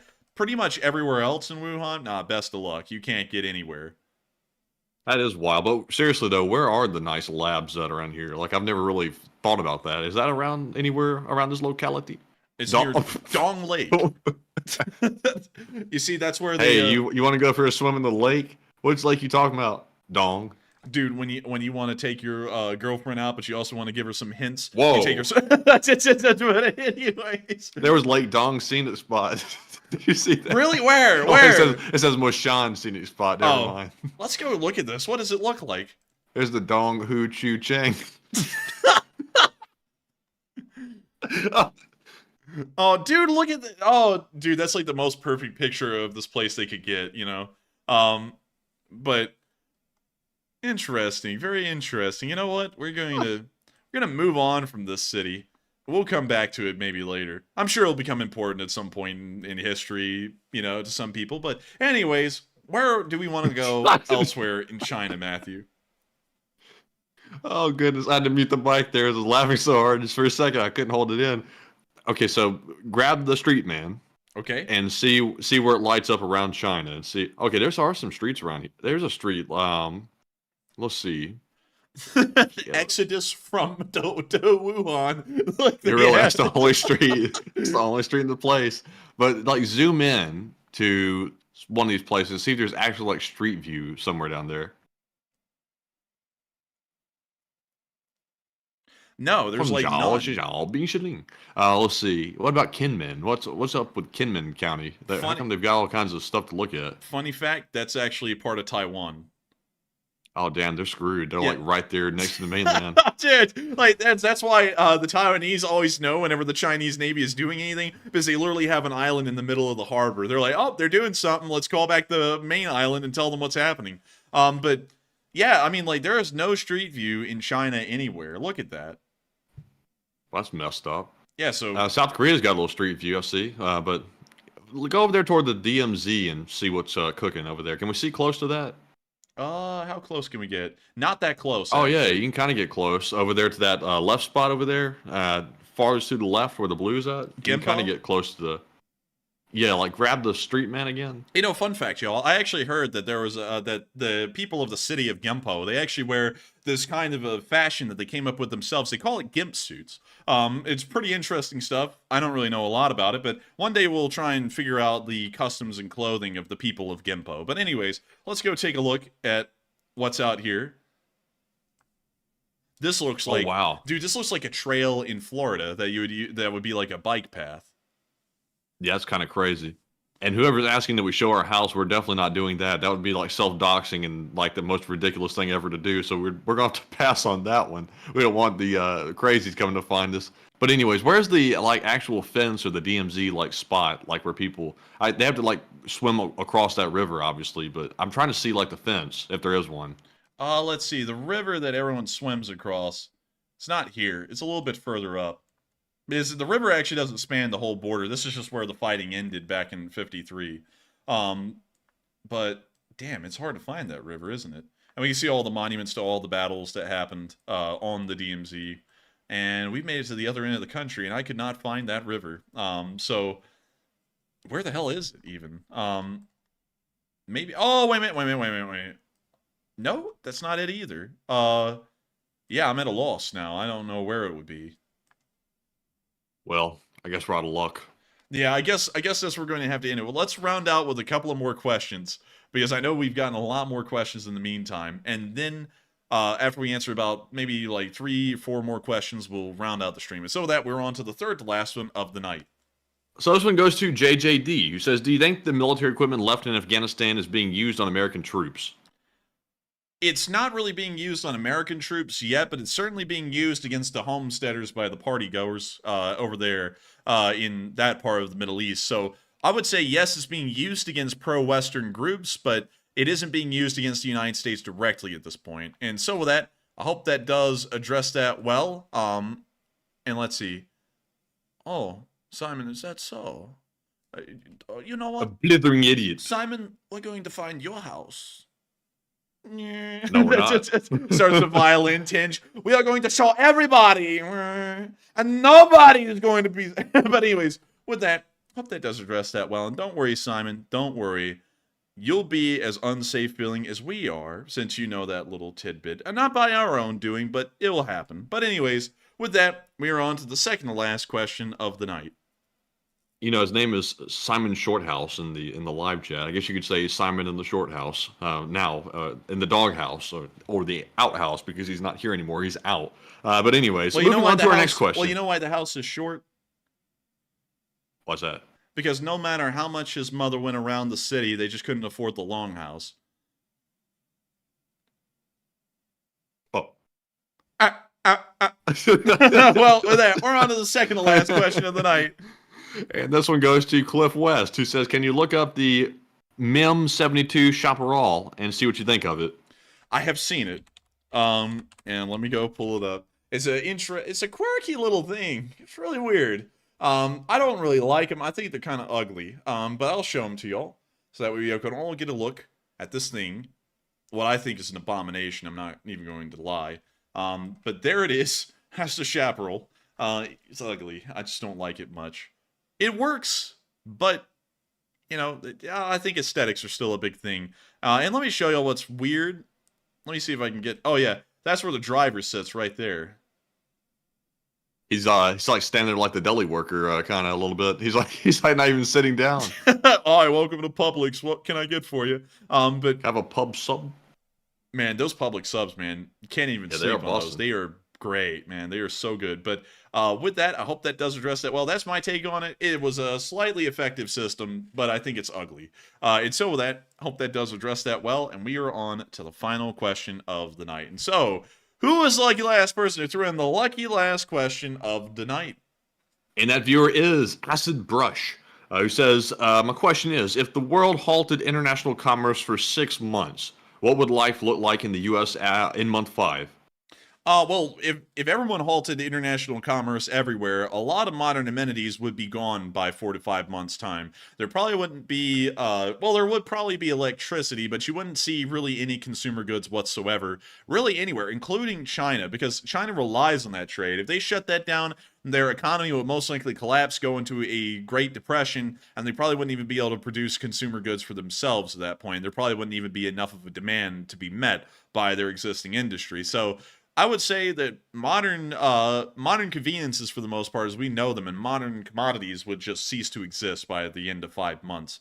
And so with that, I hope that does address that well, and we have reached the end of tonight's stream. I've got to thank all of y'all so much once again for watching. It's been an absolute pleasure knowing we've been able to run this stream for all of y'all tonight, and I hope y'all have all enjoyed it incredibly well. And not only that, I thank y'all for getting to the fundraiser goal, and not only that, another $1.8 thousand above it. Y'all raised $6,744 tonight, and as I'm talking right now, the fundraiser has just closed, meaning that no more support can be thrown in. But while no more support can be thrown in, that number stands as once again a tried and true statement of the Lee Spring Army's unresolving will, testament, and might as it continues to support Ukraine and show where its support lies. I gotta thank you all so much once again for making that possible tonight and making this channel possible as well. Make sure to like, comment, and subscribe. And of course, we will see you all on Tuesday at 10 p.m. Eastern Time to cover the next 24 hours of the news of the war in Ukraine. Good night, good luck, take care, stay safe, Slava Ukraini. God bless the homesteaders, God bless America, long live the Lee Spring Army, and the Lee Spring Army will never die. And good night, folks. We'll see you all on Tuesday night. Big congrats on the fundraiser once again, and don't forget your biggie bag. And good night. Slava Ukraine. Yes. The Lee Spring Army sends its regards.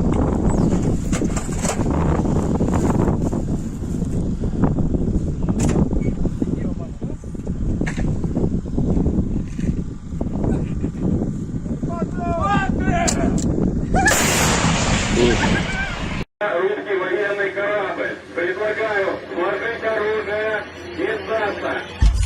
Русский военный корабль, иди нахуй.